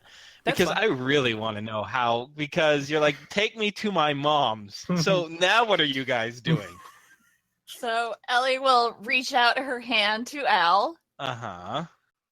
Al will reluctantly take it, and he will put her pick her up and put an arm around his shoulders, and the whole time saying, "I'm not your mom." She loves you. Why can't you learn to like her? She only pretends to love me when you're around, he says as she is walking her away. As you're walking her away, most of the bystanders don't say anything, but the gray-haired woman says, "Oh, well, excuse me, if you're having the baby, you need to go to the hospital right away." I'm counting my contractions. I think I'm good for like another 20 minutes. No, honey, no, you do not want to have your baby on this street. I will call them right now for you. Al shakes his head and he says, her mom is a nurse wife. She is going to deliver the baby. Roll me. Good Charm call. check, please. Nice. Roll me charm. Alrighty. Do it. I'm making it easier by 10 in my head, by the way. Oh, okay. Failed by 3. Damn it. It might just take some additional convincing. Mm. She says, well, the hospital, where does she live? She says. That's, sorry, why am I congratulating myself? I'm like, oh, that's a perfect question to ask, Inferno. Well, where does she live? The hospital is only 10 minutes away. She's a few blocks away. She's way closer. Al looks at her and says, and he gives like a not revolted but annoyed look on his face. He says, their family is very anti-medicine. They prefer more holistic. It's a big thing. Just trust me, it's better this way. The gray-haired woman will let you go, but she will say a passing remark. You elves, she was better not to have a half-breed child to begin with. And He's with not the father. She didn't get the whole story straight. No, hold up a second. Wait a second. She got the story straight? She just thinks you're lying. She's seen enough soap operas to know this. It was really Al's evil twin. So She's seen enough reality TV to know who the baby daddy probably is. And who's right here, right now. Where's the other man? He's not here. He's no baby daddy. Anyway, I'm going to stop now because that's going to a weird place. Mm-hmm. Al, much like most times when he sees apparent racism that he at one point in time kind of shared or held, just has it makes him a little sad. He doesn't get angry. He never does by such things. It makes him sad that this is the way the world is, kind of thing. Ellie will. Some of the world. Ellie will put her head on Al's shoulder when she hears that remark too. Disgusted sound. All right, but you're able to leave the scene without the hospital. She'll as when they get a good enough distance away, she'll be like, Yeah, go to the alley, go in an alley, go in an alley. Al will take her to an alley. And then she will All right, change back into her regular clothing. Hey, with reversible clothing. Yay! Yay! Yay! All right, it takes you about 30 seconds to do so, to do the full change. As Al turns around, not looking and blushing, as Allie just starts, I'm guessing, stripping down. Yeah, she doesn't give a shit. Al just like turns around and is like, I'm assuming she's doing shirt first, then pants. Right. Like, but Al's got one of those kind of like, oh, okay, turning around and like, this is, okay. All I saw this in Fifth Element. yeah, multi-pass. Yes. Anywho, you finally saw Fifth Element, Piph. Anyway, Patrick and Tom. All right, what do you guys do during this? Well, I am going to do. I'm going to police my brass. Basically, pick up the 2 casing shells and the casing check out that the cool lingo. Lavin shot. Mm-hmm. I don't Actually, think it no. I didn't He shoot didn't anything. So then just my he didn't shoot anything. my 2 casings, and then So I'll Go figure ahead, out a way. sorry. I'll try and figure out a way to get down because I'm guessing Sure, well, that you'll Lavin... get down the same way you got up, which is probably by the fire escape. Oh, okay. Yep, fire escape's on this end. So Right, yeah, I wouldn't carry you up there. You take the fire escape. That's how you got up. All right. Total. Yeah. dick. So you exit down via the fire escape. Great, Patrick. I will inform our tech guy that we've obtained our target. You know what? August enjoys this, so he replies back, confirmed on target attained. please inform when interrogation has been completed. And then you hear a little satisfied snort on the end of the radio. Not snort, chuckle. All right. Anyway, You're quiet. Okay. Nailed it. So after so Lavin, you can get a grip on this guy. You have a very good grip on this guy. He is extremely heavy. What is he now? But you're grabbing him with your cybernetic arm, right? Yeah. What's the physical strength score of that cybernetic arm? 18. 18 robotic strength. Give me just 2 shakes of a lamb's tail. Well, plus, wouldn't it matter basically how stuck to me he is? And then it would matter like the propulsion on the jetpack. Yep. Yeah, I'm going to factor all that in here real quick. He's 400 pounds. Yeah, you can do 400 pounds with your physical strength and your jetpack combined. Sure. It's heavy. This is no easy deal for you, and you would not be able to do this if you didn't have your cybernetic arm. But you do. And so you're able to lift him up close to you. It's going to be kind of slow going, but you can move him to another area. Now, right behind this building is a courtyard. There's alleys to the left and right. Further down, there's alleys down the backs of these buildings as well. Like I said, this is a very compact residential area. So there's all sorts of alleys and alcoves right now. Plus, there's these like privacy dividers. Like this bit of graffiti was one of them, but like there's a privacy divider like here and here. So it wouldn't take long for you to get out of view. How about like some kind of like residential parkade or something like that? Yeah. There's a residential parkade actually just right here behind this little squat building by that dumpster. So yeah, that sounds good. So I guess I would try and take him there and radio in to these other guys and be like, "Yo, he's over at this place that I'm at." Okay. All right. So if it's okay by you guys, I'll narrate the next little bit. Well, my question is to all the other players: would you meet Lavin at this meeting spot? Definitely. Al would suggest covering our faces because they already know enough about us. But he would just suggest it, and then he would do so. He'd put his black scarf around his face and put his goggles on and his hood up. Okay. His hoodie hood. Ellie would just put her hands in front of her face. Yeah, I'd like pull my hat down. Doesn't do anything. Yeah, fair enough. Patrick, Tom. Well, right. Go ahead. Sorry. Do we know where we're going? Yeah. I mean, Lavin would give a brief physical description of where he's going, which is like literally a block away, maybe half a block away. And you can literally see him flying this metal man over to like behind this building and then like dip down behind it. So, logic dictates. Patrick is digging this entire like secret spy stuff, so he's going to stick to his own shadows and Okay, so you're going to try to get there via shadows, huh? All right. Cool. All right. Tom. Well, I have a question. Okay, I have an answer, hopefully. I am fairly familiar with 30-06 rifles. I've had one since the beginning of the campaign, although this one is new. This is not the same one. Would I have knowledge on how to break it down?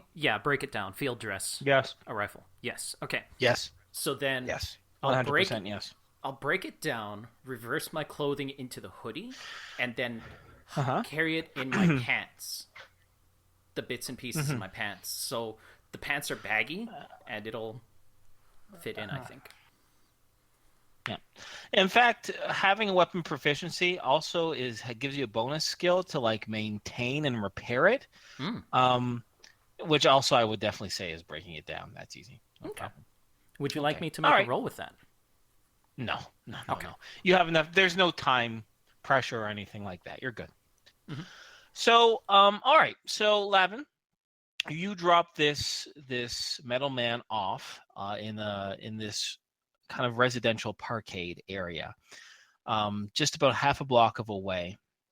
Very dimly lit in the morning light, a lot of shadows casting across the parkade. And you can definitely see from a bird's eye view, there's absolutely no one around. There are windows from apartments kind of pointing in that direction, but most of them have their curtains closed. And you don't see anyone, especially with your cybernetic eye, you don't see anyone in the windows. Allie and... Oh my God, I'm going to do that forever now. Yep. Al and Ellie soon join you, wearing new clothes. Al masked. Tom is. Do I say who are you guys? I don't know. Maybe. You recognized Ellie, but I mean, considering you heard over the radio, I suggest we all cover our faces. You know, spoiler alert. I like to think your character knows that might be Al. Yeah, I'm his being outfit facetious. hasn't changed. He's just wearing his scarf above his face now. So Now, Patrick, you are the last to arrive because it has, interestingly enough, the hardest time was you jumping from shadow to shadow across the road. But luckily, since the traffic was still stop and go, you were able to do so. And you have arrived at the scene, blended into the shadows, and you're undetectable by anyone. Fantastic. Okay. Oh, there's So- something I forgot to mention on the way over there. Can I take the tracer, like, now that we got him, can I take the tracer off of him and Yes. like deactivate it and keep it? Yes. Like have it still be good? Okay, good. Yes. And by the way, even when you let him go, you're still kind of attached to him for about 30 seconds when you can finally pry your arm off. But interestingly enough, it has not dissipated from his body. It's still around him. He still stands there completely stoic as the rest of you gather up. Now, Al, Ellie, Tom, Lavin, Patrick isn't there yet.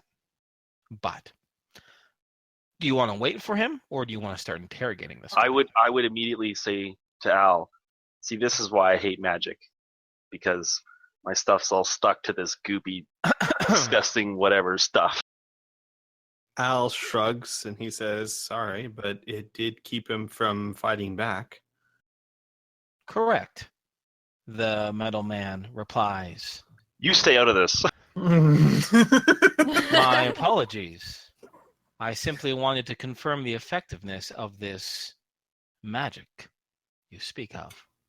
Now, he speaks in a deep baritone voice, smooth and controlled, and the way he spaces his words is a little strange, but the voice sounds like a human voice, with the exception to you, Ellie. Because of your hyper sense of hearing, you can sense a very small, very slight synthetic undertone. You are able to detect that his voice is not coming from natural vocal cords, but instead some sort of mechanical modulator. But to the rest of you, he sounds like you or anyone else. Are you a robot? Correct. I am what you might call a robot, but I prefer to call myself a synthetic intelligence. What's your name? Where I am from, our names are a long series of alphanumeric codes. However, for the sake of parlance, you may call me Z. Okay. Someone else What take it is away. your objective? Oh, So, do you work for the Hellrider Corps? Do they build you? Hellriders, vigilante, paramilitary group. No, I do not work for them. Can you lie? It pauses for a moment and says, "Since I am an intelligence with a full-on personality and sentient thought, yes, deception is possible. However, at this current situation, I have calculated that deception would only be effective at a 13% success rate. Therefore, I have decided, since I hear no sirens, nor have any badges been shown towards my presence, you are not law enforcement. Therefore, there is no need. But you Please could be explain lying your about your objective. probability. Al would Okay. say the mural on the wall. Yes, You have an interest in it? I do. A very personal interest. Shall I explain?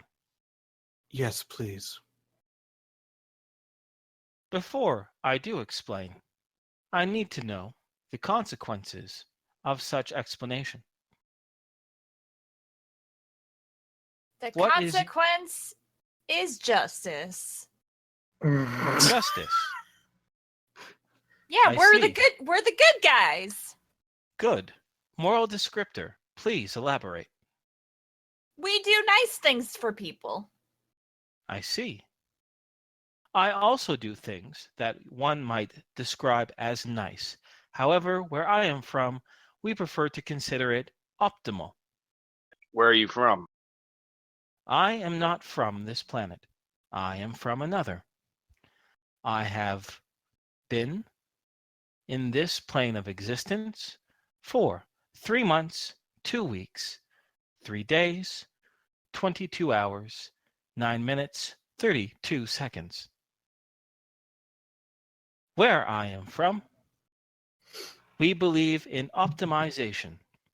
These Hell Riders, as you call them, and they call themselves, has created an imbalance in this urban environment.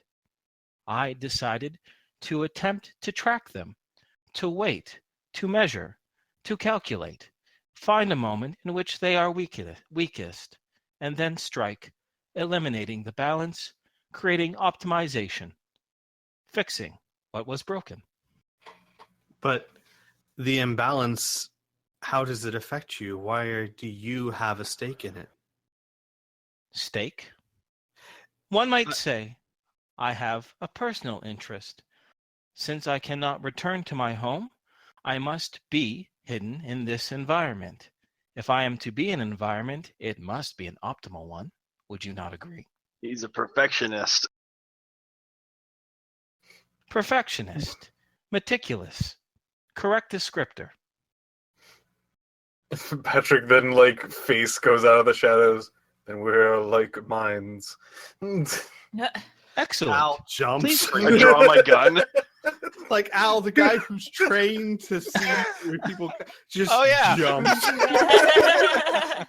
Yeah, and Tom is standing there, sees this, and just starts struggling for the parts to his rifle before noticing that it's Patrick. Ellie will scream, I can feel the baby's head! What? So Al would then say, we were under the impression you were... Al pauses, considering how much to say. We thought you were working with the Hell Riders, since when they put up a mural, you arrived shortly after. Understood. There are 73 different correlations involving the Hell Riders and 4 particular areas. The art on the walls is one such correlation, a stronger one that I have detected. I was simply attempting to assess the situation. Once you explain yourselves more fully, perhaps I will disclose my conclusions. You say? Someone said, as it points towards the direction where Patrick was, and you can see its eyes glow like a brighter blue, and then switch to a red, then switch to a green, and then switch back to its clear white light beams. We're seeking a balance too. We definitely have noticed this imbalance, and anything you could tell us about these Hell Riders could help us get the city back into balance. I see. What is your probability of deception? I don't even play cards. low. I'm assuming he stares at me blankly when I say that. He does. Al wisely stays quiet. Patrick is going to get fairly close to the robot. He's going to specifically check. Now you said that like the description was like, all right, you see a general like full robot, but it seems way thinner than usual. Yes. Yeah, think of more of a mannequin, a metallic mannequin in a sense. It is fully robotic, but as far as size goes, and like I said, the face is very mannequin-like, almost a single smooth piece of metal as compared to several joints interlocked in certain places. Patrick is going to look over this to specifically see if this is of a possible technology of this particular time. And Yeah, sure, definitely. You have robotics, right? I have robotics, electronics, robotics. as well as Definitely robotics. Roll it. All right. Boo. I failed by 3 for the electronics one. No. Well, Just do robotics, please. That's okay though. I don't think there is a robotics. You said you had. Oh wait, did you say you have robotic electronics? I have robotic electronics, robotic mechanics. Oh God, I didn't know. Sorry, I didn't know they were divided into. Okay, so that's robotic electronics. Sorry, Piph. I thought you said like I have robotics, comma, electronics, comma, mechanics, comma. So go ahead and do robotic mechanics now. Okay.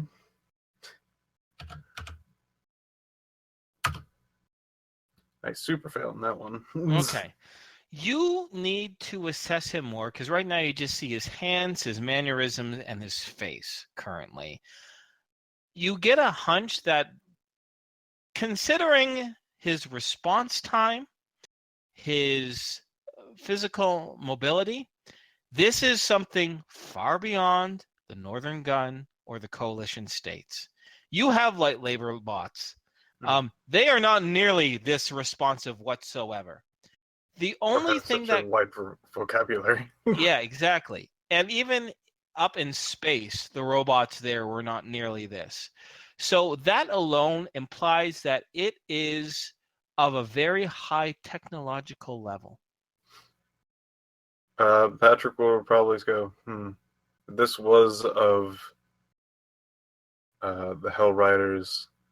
Their tech is far beyond most of anything that we can find anywhere, including the area that we found with the giant brain. I don't think this guy's Hell Rider. I like him. He's keeping it real. Thank you. I attempt to stay material at all points. See what I mean? Well, what do we want to do? Can we keep him? I am not a No. possession. I am a sentient being. I could possibly assist you if you assist me. It is fair, is it not? And you are correct in your assessment. Although I know nothing of a giant brain or any other descriptor you might give, I have not been constructed by these Hell Riders, nor any place on Earth. So do you live around here? I do have an abode in which I stay out of sight in between my optimization of this city. You seemed hesitant to encounter law enforcement. Correct. So you would be unwilling to work with them? Correct. Since I have been on this plane, there have been 14 separate encounters in which I have attempted to be captured and dismantled. I do not wish to be under that progress again. That makes things a little complicated. We are, I guess the word you would say would be liaisons for Northern Gun. We are not with them, but we are currently working for them. Mercenaries. I am familiar with this concept. Al would nod. We should We- make sure that we tell him that we're not going to dismantle him, nor tell the authorities about him. As he looks straight at Al. Have you nods. emerged from the shadows yet? Yeah. Oh, okay. Al nods and he says, I agree. I have no interest in that happening either, but we do have to tell the Northern Gun something. And we do have to tell them, share whatever information we trade. One moment, please. Calculating. Proposition. You have found a new informant. That informant is myself. Informants, if I am to understand them, can be secret for the sake of security, which is what I require. Could you define your parameters on optimization? Correct. No, I mean like at what cost? Where does optimization end? You know, I like see. if you felt that something was imbalanced, would you like nuclear bomb a city to optimize a country? No, that is a destructive route. I prefer small adjustments along the way, like adjusting one's wires or programming one single line of code rather than destroying the entire thing. Okay, I like this guy. We can't turn him in. Involving the Hell Riders, specifically, I was to wait for them to be at their weakest moment soon after destroying their nemesis. Then I would swoop in, destroy the leadership, and either wait for the remnants to run or isolate and destroy them. No more Hell Riders. No more problems. Their You nemesis being black market? Yes, you are informed. That is the You- name of their nemesis. You have the combat capability to take them on yourself, alone? Has the spell dissipated from him yet? Have you allowed it to dissipate or no? Oh, man, I think Al... Yeah, he would dissipate it. He would Okay. dissipate it, Sure. but be ready for anything kind of stuff. Sure. He brings up one metallic arm and shows it. Goes, although I do not have any weaponry on me, I am well versed in several tactical applications, uses of weaponry. In addition, as it clanks its chest in a jagged way, conk conk, I am extremely advanced. Do you believe in God? Al looks at Lavin like, what? What kind I'm of afraid question is that? my mental focuses are not on the theological nor philosophical, more on practical applications. I shrug One at more- everyone who's staring at me. Al would say, well, we already made contact with one informant that was terrified to work with the law enforcement. I suppose it wouldn't be too unbelievable to meet a second. Correct. Yeah.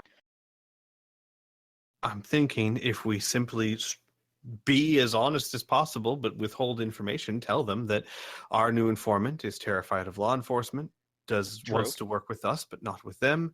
Also true.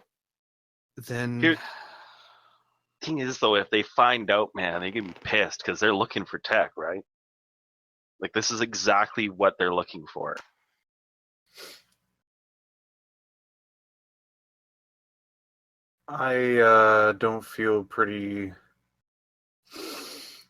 I don't feel well about...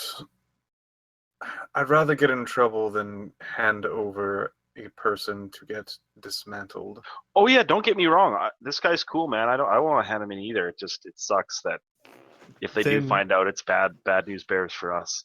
Then an alternative. We tell Northern Gun we failed. Either the man didn't show up or we failed to capture them. No. Then we don't No. get paid. Al goes, is that more important? Kinda. Well, we're not risking him. We're risking us. We Al just says- tell him. I like the other plan better.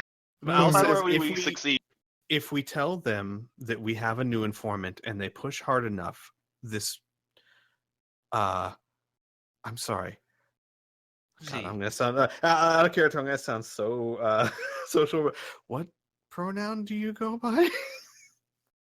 It seems unkind. Since I have been told my register is of a deeper tone, I am comfortable using the pronoun he. If we tell them that we have a new informant and they push hard enough, he is at risk. If we tell them that we failed, but use any information we glean from him on our own, they already know that we are capable of learning a lot of things on our own. He is safer. The Z pipes up, one moment, calculating. You may call me he, but do not call me late for dinner. This was an attempt at humor to alleviate this awkward social situation. By the sounds you are making, I have been at least 13% successful. Thank you. I am amused, at least. Good. Well, here's the thing. If we've completed a couple, missions for these guys already, surely we're starting to get at least a little bit of leverage where we can protect an informant from them, and say, like, you start digging around, we're out, because we're going to develop a point where they want us to continue, right? Yes, but I see what you're saying, and it's worth trying, perhaps. But the safest thing for Z is for Northern Gun to not even know we have an informant. There's witnesses to this. Not The only cops that, but cops are Patrick coming. literally told August that we caught him. Well, he told August, sure. Is August... And it was is going also to- our mission to capture this guy. Right. So they know that they it was our said to mission. follow him and see what information you can get. I listened to the recording, and it was follow him, see what information you can get, and up to your discretion, capture and interrogate him. So, Okay. quick question. Awesome. Is August instantly relaying whatever we tell No. him to... Okay. No, this has been like 3 minutes that have passed. I'm sure you could radio him and say, keep that to yourself right now. So, out of character, either one has a good chance, I think. Like, if we tell Northern Gun he's our informant, back off, that's going to create some tension.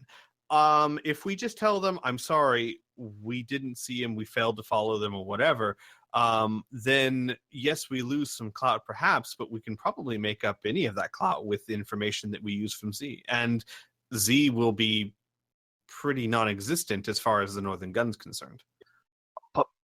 Okay, Right. Lavin would be Alternative really plan. concerned with his reputation on this. Like, I failure understand. is not an option. I understand. Alternative proposition. How about if we basically tell them exactly what it was?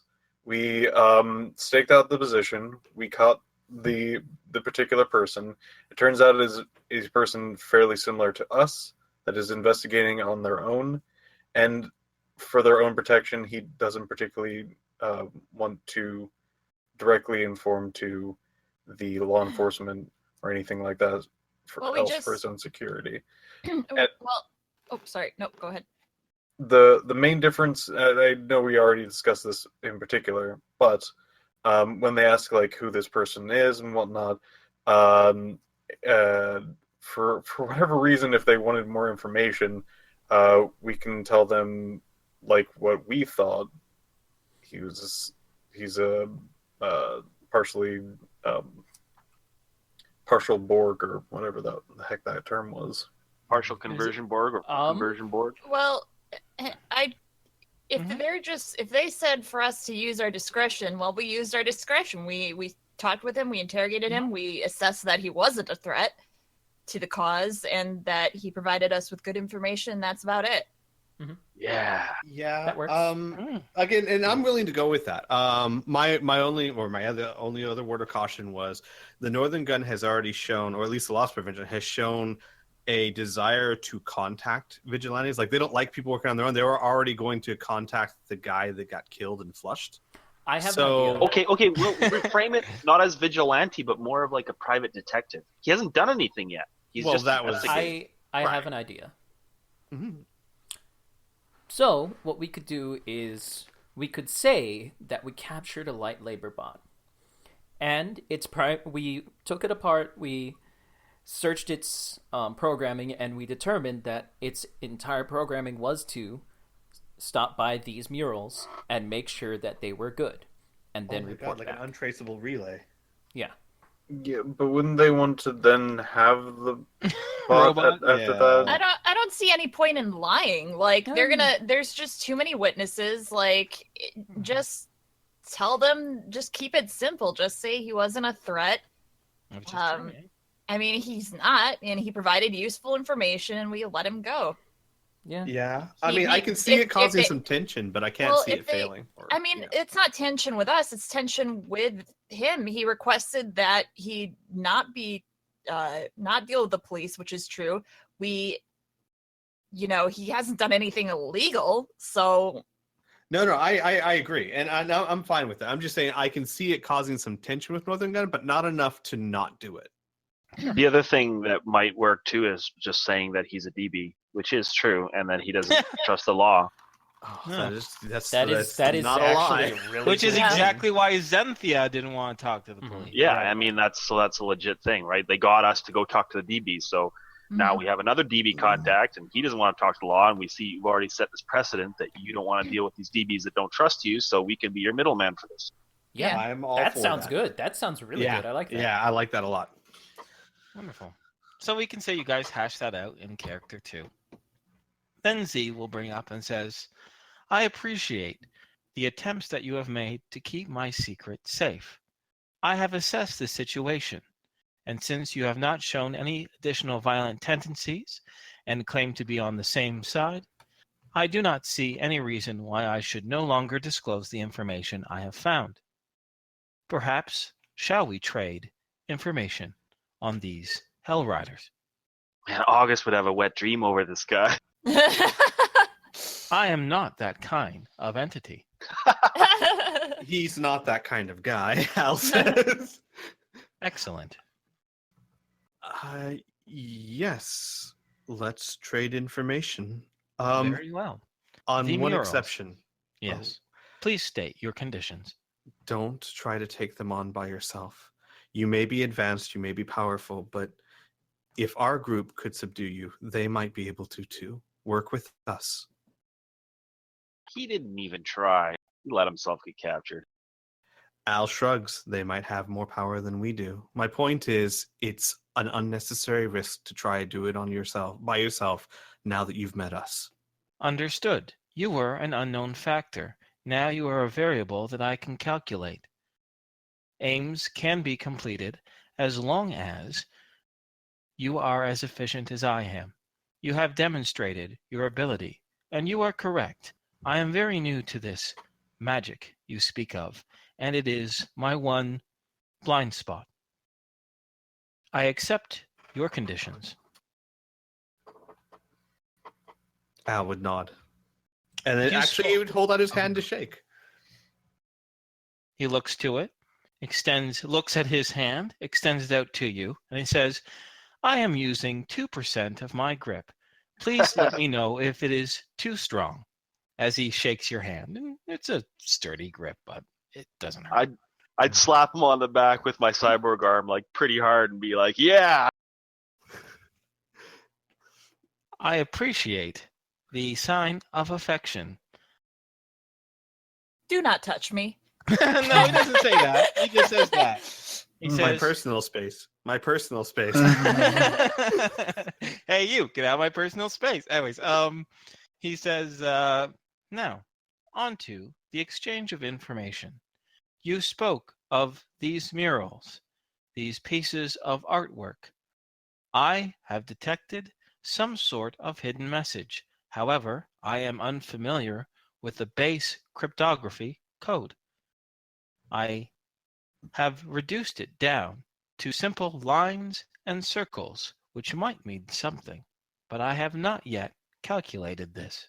A robot that doesn't know binary. Is this happening right now? Do you know binary? Did you say that in character? Did you say that in character? Oh yeah, totally. I mean, I know cryptography, What right? is So I know. binary? Um, I'm scratching my head. Well, it is from a binary different place, so... binary is sort of the root of our technology. A yes and no system. You might have more variables than that, since you are more of an AI. But it is comprised of ones and zeros, yes and no's, false and trues. Very rigid system that we base most of our technology off of. Let's just say we can then communicate with a system to line up a series of binary to get a specific result. I see. We then use that for basic computer language that then we can then use to express more elaborate things on top of that. We really haven't gone any farther than that particular language of technology yet. But I understand.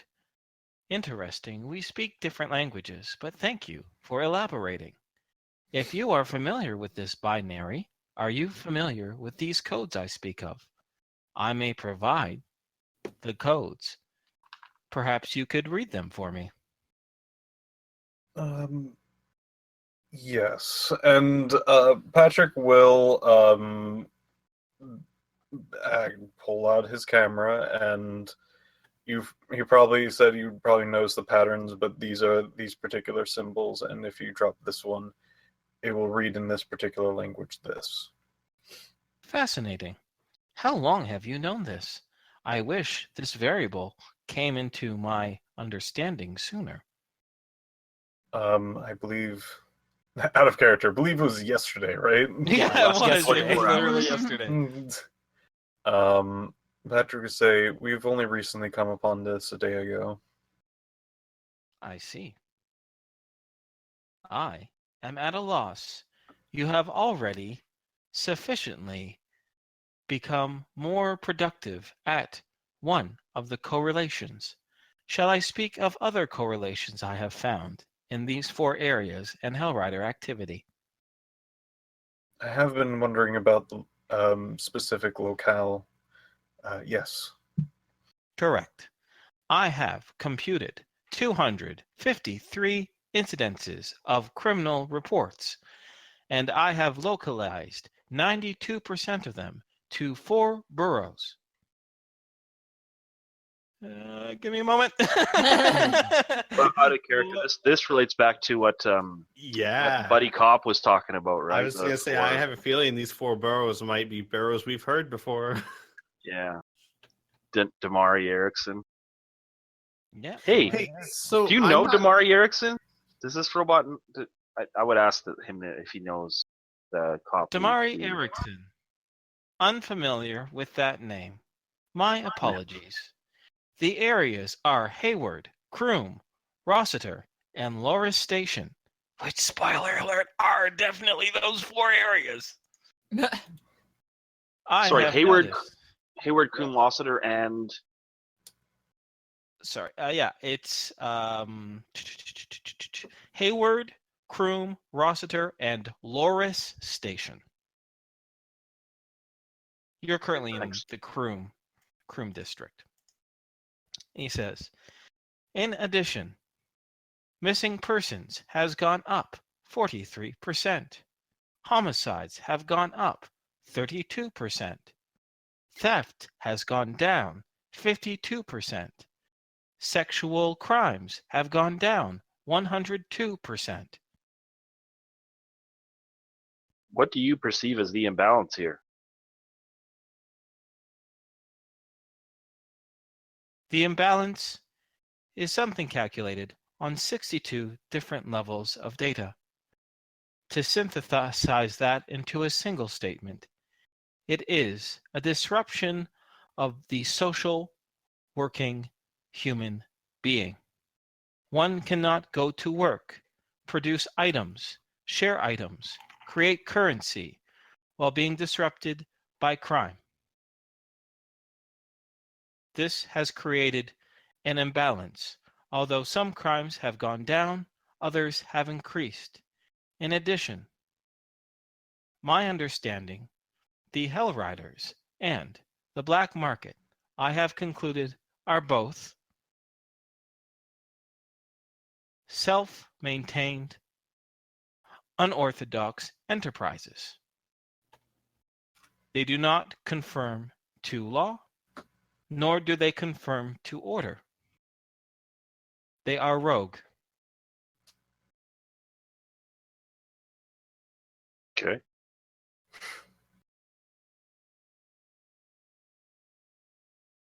Anything else you can tell us about Hellrider Corps that might give us some information as to where they might be weak or vulnerable, or some Yes. tactically useful information?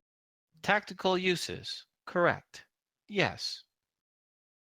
I have identified 2 leaders of the group, organizing 2 separate strains of the organization.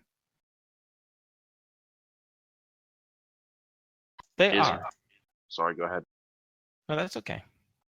They are a man named Clive Cameron, also known as Jester, an individual who used to be a low lieutenant in a street gang called the Hellscape. I have assessed that all individuals above him have been ruthlessly eliminated or have fled, and he now is in leadership position. I believe he is responsible for the disappearances of 37 individuals and the suspected cause of the disappearance of 23 more. The other contact, I believe, is an individual who used to lead an organization called the Chrome Riders, simply known as Squinting Rel. Squinting what? Rel. Rell. Okay. Unorthodox name, even for you humans. You have bad eyesight? Perhaps. I have not gotten visual confirmation. My interrogations, however, are extremely thorough, and that was the name I was given. I have been following up on this leadership and calculating, following, confirming. I am in the midst of finding their main locations of habitation, so when the time to strike happens, I may do so efficiently. So do you think those 2 guys are actually in charge, or do you think there might be someone above them? I am unsure, although from the very name, Hellscape Corps, Cameron, known as Hellrider Corps, Cameron from Hellscape, Squinting Rel from Chrome Riders, I can assume that this is a combination of forces, an amalgamation, a merging. There may be 1 or 2 captains above them, but this is unlikely. Do you have any, your analysis, did it involve any evidence that we might be able to use to help substantiate your claims? We are not going to tell Northern Gun about you, but we are still working with them since they have far more resources than either of us and have the same goal. Understood. I do not currently have the evidence with me. However, if you are to meet me in 62 minutes, I can amalgamate information onto a device which your computational processes can compute and provide all data I have outlined. In addition, surveillance photos, interrogation reports, recordings, and he'll open up his mouth and you hear a recording of, "Oh God, I told you it was Squinting Rel, you fucking freak!" And it cuts off. And so on. 62 minutes, so does that give us enough time to get to Smuggler Bro and still get this info? Because until way in the after. Well, he's in 3 hours, and this has only been like 15 minutes. So yes. Okay, this is a damn gold mine right here. Yeah, it is. Yeah, not sure those videos are those recordings are admissible in court, but I don't think loss prevention cares. Court? Yeah, what does the CIA care about court, man?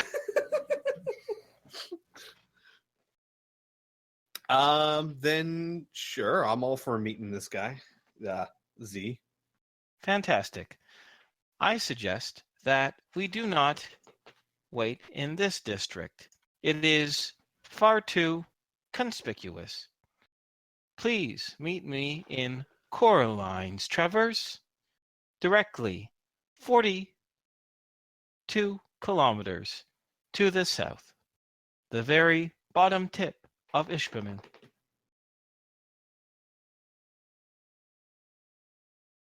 Al will nod, look to everyone else. Thumbs up. Tom will shrug. Sure. I have lost a 60 of rye. How does this happen? It was at my desk. What the hell? I'm sorry. Can we take like a pee break and drink? Break? Sure. Sure. Lavin, you say these weird things. I was like, is this in character? No, this is totally out of character. I have not stole your alcohol. Happen. Yeah, I'll be right back. Me too. All right. Okay, bathroom break. This time I've already peed twice during this session. I don't need to for go. you. I don't need to go right now. Twice. That's Yeah. impressive. Yeah, I've been down in this water. Oh, that's good. This is unorthodox. Okay, you guys ready for it? You guys ready? Listen Um, closely. Listen mhm. closely. Oh, okay. We're playing my favorite game. What is it? Donut. Piph?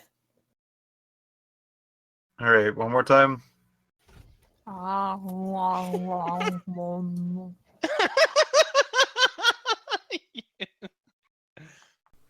Powdered donut. I am going with Uh-huh. popcorn. Okay. Oh, that's really clever. And Spiral and Squee don't get to guess. Okay. What is It it? is the new S'mores Girl Scout cookies. Oh, shit, Like I didn't hear s'mores any like Crunch. crunching at all. Yeah, me neither. Oh, you missed the This is crunch. soft ass cookie. I did hear that. That's why I went popcorn. Oh. I didn't hear a single crunch. It was just Yeah, very it like sounded light a and cake fluffy. based. Yeah, it sounded like a cake based thing. It tastes like Nice. cake. I ate like 40 of them just now. I feel like Yeah. not feeling so hot right now. What gets me about that one, I'm just like, yeah, all right, I get the graham cracker. I'm getting the chocolate. The marshmallow, though, I'm still on the fence about. The marshmallow is very good. It's pretty good. Have you tried it? Yeah, it has almost kind of the cookie taste of the Thin Mints. Like I'm kind of getting a Thin Mints vibe from it, but it's probably just because I use texture the. of it? No, like the breading, I think it's made yeah. very similarly. Welcome to. They're biggins too. Oh God! I'm so sorry. That scared me. I'm back. Sorry for interrupting like that. I panicked. It's I'm okay. good. It's all right. I The can important thing too. is, did you get your rye back? Yeah, I found it. It was camouflaged. I really thought you were talking about bread. Rye bread? Oh Nope. my god! Nope, not bread. A 60 of rye bread. Yeah. Oh, What? man. They have those. I'm back too. It'd be more weird if you weren't back. All right. So, back in game. Is there any other anything else you want to talk to Z about, regardless of how silly or whatever it might be? Well, I think we'd established like is there a way we can contact you later? Like, do we have to go to his house or what's the deal? Radio? How do we contact him if we need, if he gets more info or we do? I will process the alternatives while I accumulate your data. We will determine this at the next meeting point, Wait. if this is acceptable to you. Again, sorry, Inferno. He's got a broken speech, so it's hard to tell. Sorry. Oh, I don't care. All right. Al would say, "Wait, you said you couldn't go home. Why can't you go home?"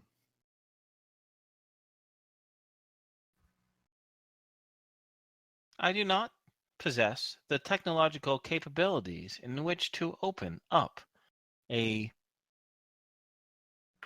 for lack of a better word, portal, doorway to go back home.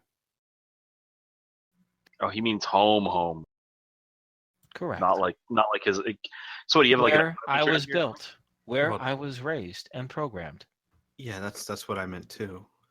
Oh, okay. Yeah, I kind of figured that was the case. Interdimensional transportation doesn't sound like the easiest thing in the world, but what do I know? Correct. It is extremely difficult. And beyond my Small current bead of sweat. capabilities. You got here. Correct. Al shrugs, not sure how far to press, and just stays quiet.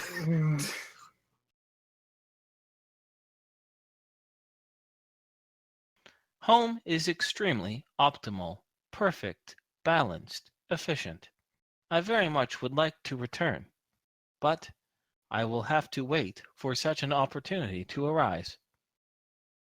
I will need to learn more of this magic, since from my understanding from being here, individuals who accumulate great magical power are the ones who are most able to harness the unpredictable energy that flows through this strange world. Have you considered Tolkien?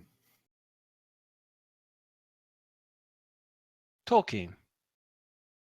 I have not. I am not aware of this area. Please elaborate. It is a city, not too far from here, that prides itself on its open-mindedness, especially when it comes to magic. Not only could you find people to teach you, but you might find people less inclined to invade your personal rights. I see. Once I am done making this area efficient, perhaps I will go to this Tolkien. Thank you. Al nods and he says, yeah, you kind of chose the wrong town. The Northern Gun loves technology. I don't see any reason why they shouldn't love it. It is the cornerstone to the progress of a civilization, regardless of the origin of its sentience. True, but they can also be overzealous in their acquisition of it. Understood. I am very good at defending myself when magic is not involved. Al would nod. I'm done. I'm good. Okay. May I get your names, your descriptors, something I may refer to you as? Ellie. Well, ma'am. Al. You can call me Planter. Planter. Thank you. Oh, sorry. Does Tom introduce himself or no? Yeah, Okay. yeah. He'll say Andrew. Andrew, Al, Ellie, Planter, and Patrick. What? Oh, sorry, it's just the fake names. Yes, I know. Mine is not fake. Your No, name- neither is his last name. Wait, your name's Planter? My name's Lavin Planter. I told you guys at the start my last name was Planter and then I went by Planter, but everybody just started calling me Lavin, so I whatever. don't remember the Planter part, so Hey, Because I grew up on a farm and I'm an orphan, so Wait, my we're last name supposed was to be calling Planter. you Planter? No, that's fine. Lavin's Whoops. fine, whatever. I mean, are you a gardener? I was. That explains it. this is coming from a woman who has 4 character names and Yeah. growing. Yeah. Wait a Yeah, second. go have another add, fake baby. Yeah, I will. add a character. Add a character. I just had this image of Lavin like planting shrubs, and then one day just going, you know what? I'm bored. I'm gonna go be a headhunter. Just gets up and walks away. No, I have a bit of a backstory, but anyway, like yeah. Anyway, anywho. Mm-hmm. Understood. I will go now. I will meet you in 62 minutes. We might Thank be you. 63. Try not. Try to be efficient. Thank you. I appreciate your understanding and very relieved that I am not currently disassembled. Good day. And with that, he will inconspicuously put his hands back into his pockets, tighten up his hood a little bit more, and make his way out of the alley and walk off to the west. Well, that was far less violent and more helpful than I had feared. I like that guy. Mm-hmm. I do too. All right. So, if you guys, we can, pull back to a more narrative thing. What would you guys, like to do? I mean, we can have the next scene, meeting him back up in 62 minutes before you meet with this agent, this contact to kind of deal with this smuggler business. But, is there anything you guys want to do or discuss in the interim between, now and the next scene? I think on the way down there, it would be good to radio contact or however. Well, wait, no. With Northern Gun, are we expected to radio in our status, or is it one of those like once we've done all these, we're going to meet back up again? Let's radio in later. I think. It's really up to your discretion. Okay. If we're not expected to be like, hey, we've done the first objective, we're on No. to the second one, then Criana kind of hit the nail on the head. You guys are kind of independent agents that use your own discretion involving these things. Maybe if this was the very first mission or so, you'd be on a tighter leash, but you have established trust with these folks, and you've also established you'd be able to get shit done. So got it. They do not micromanage you nearly that much. So like Conrad Werner, we play by our own rules. Oh my God. Conrad Werner. Why do I know that name? Die Hard. Oh, No. yeah, no, totally. Yeah, definitely. Conrad Werner all the way. Not What? Die Hard at all. What for what? Oh, fucking Mass Effect. Of course, with you, I should know it's Mass Effect. Can I have a I'm picture not with like you. I'm a man on the run. I play by my own rules. He was pretty much the best character of that series. Yeah, he's pretty There's great. some great characters. Hmm. Yeah, I'm fine with the next scene being there, unless anyone else has a. Yeah.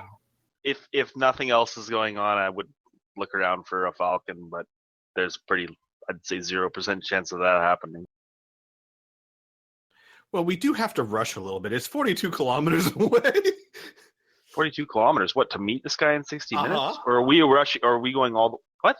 Yeah, we're supposed to meet him in 42, like at the southern tip of Ishmael, 42 kilometers from here. Holy shit. Okay, I guess we gotta make tracks. I didn't hear the Taxi. 42 kilometers part. Taxi! Yeah, taxi. Taxi! Quick, Ellie, pretend you're pregnant again. Oh, you get a taxi. You get Oh, okay, there we go. Okay. It costs you guys 50 credits to get to your destination. Patrick, show some leg. Each? No, well, you'll need to take 2 cabs, so 100 credits total. We can fit in all in one. My Five of socks you. are too long to show my leg. Somebody Before I get in, I'd be like, so parents paying for these cabs? I'm thinking George Costanza, man. No, and Ellie, we would definitely need 2 cabs. We have Lavin in his jetpack. No, we can make it work. We can all fit in.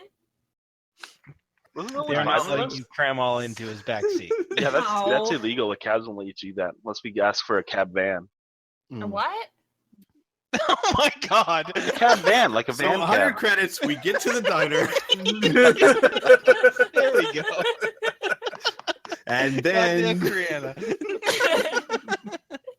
Oh no, it's all just obviously a joke. Okay, so here's the big question: if you guys make it in exactly 62 minutes, so this is going to be a random roll.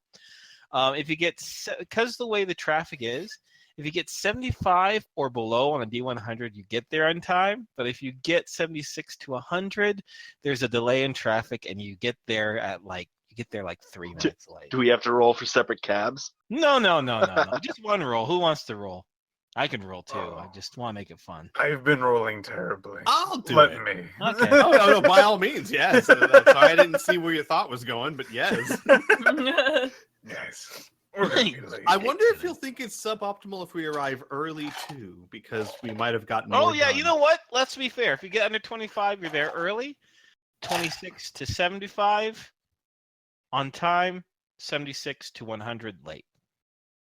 Guys, we're gonna be late. Check this out. Oh Nope. shit. We're on time. I see what you did to yourself there. That's good. You tried to trick the dice by Reverse psychology on the dice. yeah, on a random number generator. Now who's the fool? Anyway. Got him.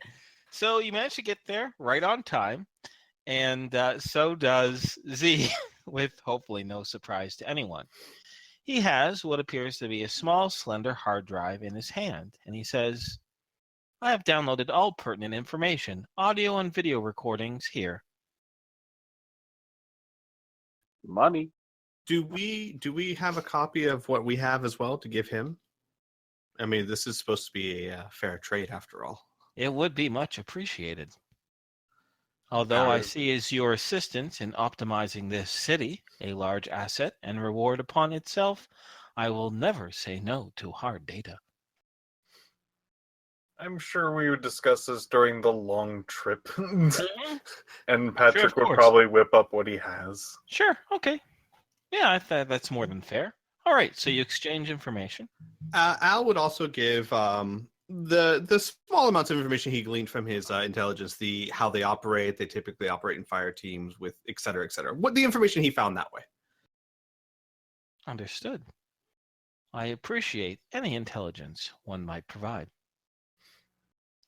Now, as for communication, you understand that although I am putting my trust in you, conventional surveillance techniques may be insecure, and I would like to keep myself as hidden as possible.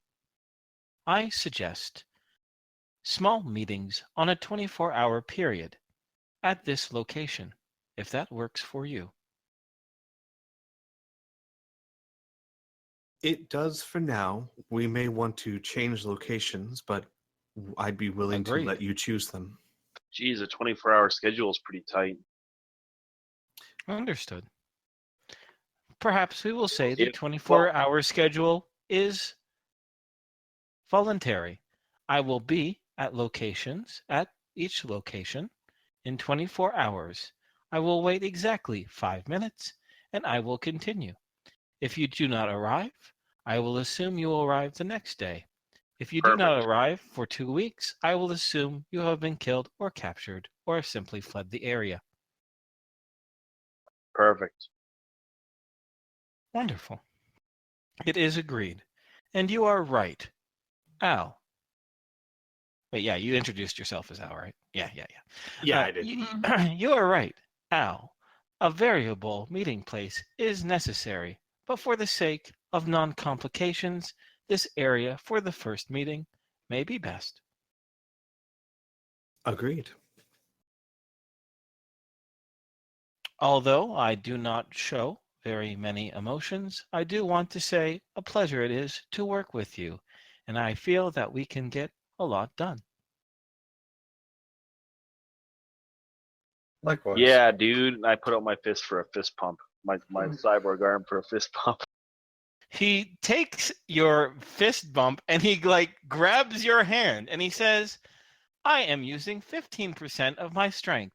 Please let me know if it is too much, as he shakes your fist in three very efficient motions before he brings his hand to one side. Okay, Good day. we'll work on that one. Yes. Perhaps you can explain now. It is best to understand all human greetings in order to blend in. What am I to do with your hand? Show up, bump my fists together. Like this. Oh, I see. And then he bumps his fists together in front of you. Like so. Never mind. Let's go. No, I insist. Please explain further. This is important. Patrick is a good person for figuring things out. He'd probably understand that he's trying to knock two fists together, and Patrick would put his fist out to Lavin. There you go. I fist pump Patrick. Ah, I understand. Please allow me to demonstrate. As he brings his robotic hand to a fist and puts it in front of you, Lavin.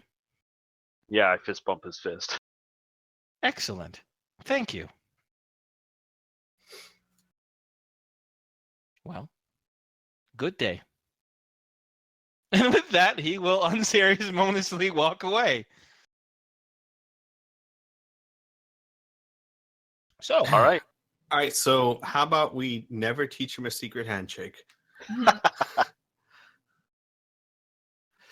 Oh, right. Agent, we got to run. Well, actually, he would remember a secret handshake really well. Anyway, yeah, let's go. Fair enough. Okay. So, on to mission dose. Give me a second here as I open up. Wait. Can we check for a status update on the NPCs? Yes, you can. Yes, Yes, Did Paul. they own some face, and also check on Zenith, And keep their Zenthia? faces?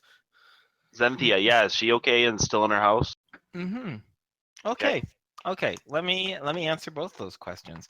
I was going to get to that, but you circumvented it, and this would have been resolved soon after, a few minutes after your second meeting with Z.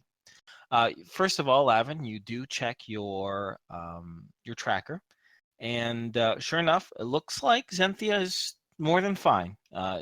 Nothing has been broken. The signal is still strong for this day, and it's still within her apartment. Beauty. Okay. As for the NPCs, radioing in to August, he can confirm that the NPCs have succeeded, and considerably. Both, they came up with a pretty simple plan in which to distract, isolate, and, well, I guess you could say neutralize the Hell Riders that were coming. Since they knew exactly what the Hell Riders' tactics were, they set up small ambushes. Bear and Blink on one side with Alicia and McLaughlin on the other. There was a very small skirmish, but was resolved very quickly. There is minimal bruising. Bear got himself a black eye, and McLaughlin was shot a few times in the chest, but his armor protected it, so he just has some bruising underneath. Unfortunately, one Hell Rider was killed, but they did capture 3 others. They also managed to contact the Office of Loss Prevention to scoop up these individuals, but before they did so, they did a little interrogation on their own. They are able to report that although the Hell Riders didn't say anything aloud, has shown, and Alicia can confirm, that these people are surprisingly loyal and devoted to the cause. They did react with surprise when they dropped Jester Cameron's name. So they assess that he is definitely still around, he's not dead, and he's someone important to the Hell Riders. In addition, no civilians or anyone who was in the gambling den whatsoever was interfered with or harmed. The folks in the gambling den fled the area. It's now an empty car wash, but they were extremely successful. Now, just as a small aside, I kind of thought what they would do, and I did a few rolls before this actual session because I wanted to have some chance of people getting injured or who they succeeded by and their objectives and everything like that. And they rolled well, but they strategized really well as well. You gave them very good information. They have plenty of times to plan, and quite a few of them are pretty high-level characters now. So, yeah, good decision on that. You managed to neutralize another Hell Rider squad, get some information. No one was hurt. Al would No one important, at least. That one dead Hell Rider probably going home to his mama, but whatever. This information is being relayed through August, right? We're not talking directly to the NPCs. Yes, all right, yes, then yeah, Al would say, "Tell them they're amazing." Okay. And August says, "I'm afraid that this might bring their egos up too much, but all right, you're right. They did do a very excellent job.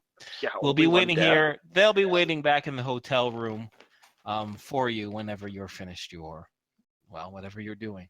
How do things go with interrogating that man? We have a new informant. Excellent. Okie Al dokie. hesitates to say anything else to August. Sure. No problem. And August isn't one for long conversations that don't involve technology. So yeah, no, he understands. Okay. So with that out of the way, I'll kind of give you the prep work before for this next next kind of objective that you're kind of racing towards, for lack of a better word. What we got here? Oh, well, no, I can't keep going because I'm gonna have to just repeat myself. So we're gonna take a small break for Al to get back because there's like literally will have to repeat myself, right? Am I crazy? Gotta get more water cause I'm thirsty, but I'm also so lazy. Well, What will Wow. I do? How I far guess- away is your water? This is here, but this is like empty. And the more I talk, the faster Squee's gonna get back, and then I'm gonna be like, well, hang on, guys. He's back. Sorry. It started raining super hard, and I had to make sure other Okay. electronic devices were shut off. Sorry. I mean, no problem. I just stopped because I literally would have to repeat myself anyway. So it's all I'm good. sorry. Don't be. It's cool, man. Yeah, it's cool. It's cool. So you are to meet an Agent Callum Bradley in the Rossiter district. He is going to be on a park bench at, well, exactly like 55 minutes from now. You're able to get there in time. You are to introduce yourselves. You're to say that Victoria Sandler sent you as your backup, and then he will debrief you on the situation. Work? So we Sure. can just speed ahead and say you guys go to the Rossiter district. You find the gentleman, and I can set us up continuing on. Yep. Oh yeah, And all for what it. I'll probably do for the sake of this session, because it's getting a little bit late, is he's going to kind of set up what the situation is, and I'll let you guys kind of plan it, and then we'll probably end the session and then do it, right? Because we don't want to start a whole other new action at like 40 minutes before we end, right? Mhm. Yep. Okay. So sure enough, you see a when you go to this particular park bench where you're supposed to meet, you find a nondescript man. He's surprisingly young, or at least he looks surprisingly young, maybe in his very early 20s. He has blonde hair that's cut very, very short. He's wearing kind of like a floppy hat on top of him, and he has, I guess you could say, like a very blonde 5 o'clock shadow. He's very, very athletic by the looks of his shoulders and the cut of his build. For Ellie, he has a very round and I don't know, very kind of round and a little long nose. A little bit Okay. bigger than average, I guess you could say. Good. She has a thing for noses. I have to describe all of them. Mhm. Oh yeah, and Z had no nose, by the way. So in case you wanted to know Damn, I about never that. described my nose. Oh my god, no wonder you're having so much trouble. Yeah, exactly. Actually, I think you did. Oh, did I? Yeah, you did. Yeah, Sorry he to did. interrupt.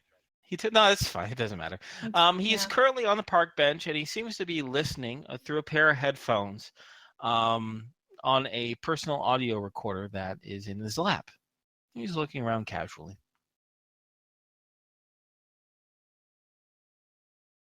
What would you guys like to do?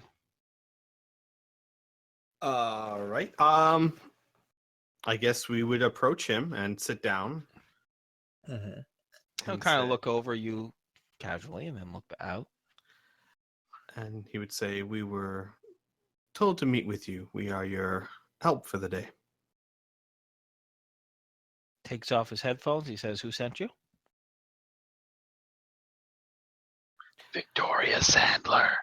I know. I know now. I'm looking at my notes. No, I would whisper that in Oh, the guy's good. ear. He looks to you and he says, "I see. 4 of you, huh? Good. Isn't there 5 of us? Yep. Mila was just. No. Piph was still in the shadows. I'm not very good at counting. Patrick, just kidding. What can I say? I'm not good with that. No, he'll kind of look around. He goes, "Oh, 5, even better." All right. How many of you know Yvonne the Lucky? I believe none of us. Al looks questioningly at Lavin. Dom shrugs. No. Okay. He says, I'll give you a brief breakdown. Yvonne the Lucky is a close associate of the Chrome Riders. Apparently, they're not in business anymore, but she's had a huge boom in business. She is probably the most paranoid and most meticulous smuggler this side of the big ocean.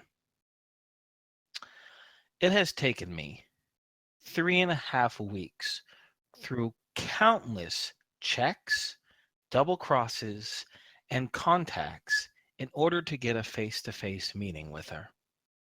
It's going to be happening in 43 minutes, and I'm concerned it might be a trap. Knowing her, it could be. But I'm to offer a set of technology that I stole from the Northern Gun. My cover is simple. I'm a science. I am a science. No, Me I am too. a science. I am posing as a young research and development scientist for the Northern Gun. They are developing a new integration medical system. I have stolen that technology and want to sell it to her in order to get some funds and to get me the hell out of Ishmaming and get past the security checks. She apparently has a route in and out, and if she knows that route, there's a good chance that she sells that information to other folks, which we're hoping might be the Hell Riders.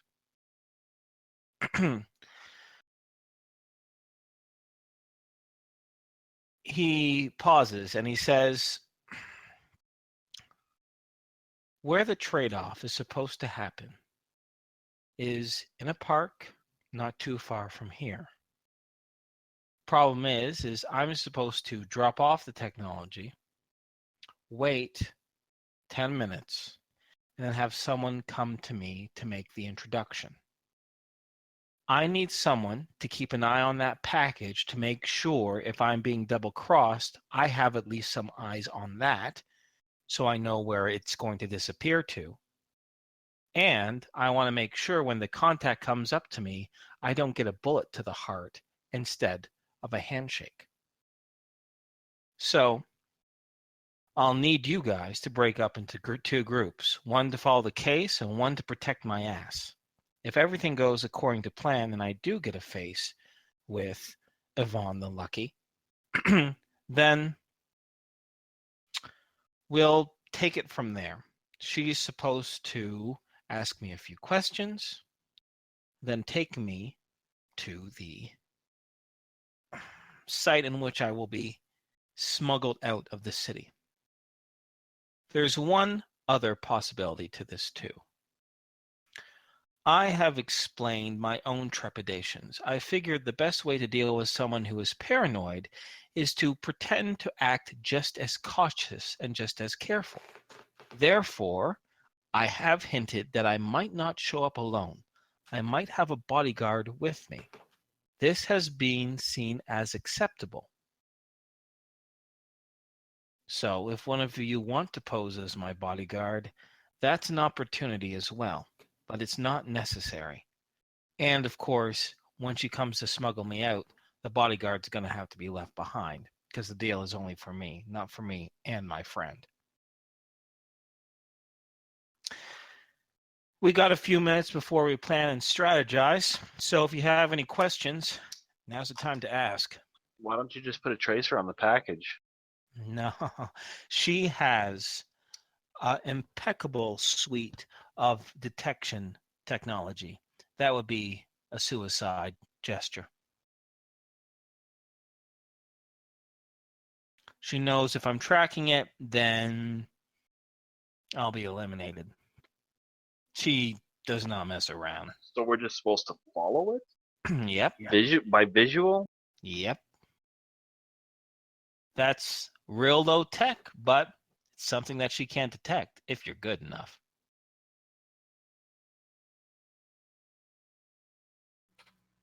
Why do they call her the Lucky? Because she's still in business. Apparently, she's an old crone, too, in her 50s.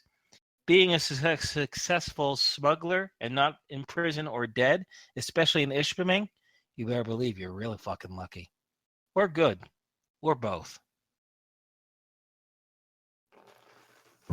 Fair enough.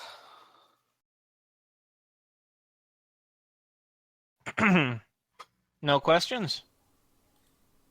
That's all I can think of. I think All right. I'm fine. Well, Victoria one- did say you guys were professionals, so One I question. put my trust into you. Yep. If it turns out to be a trap, Yeah. are your orders to eliminate or to escape? In other words, do we want her, Dead or alive? yes, as opposed to on the street? Can't get much information for a corpse. Do your absolute best to try to take her alive. He pauses for a moment. He says, even if I'm bleeding out, try to capture her.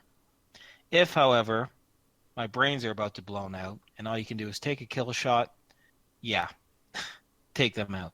And Yvonne's the most important one. Whatever goon she might hire, whatever confederate she might have, they shouldn't get the same leniency.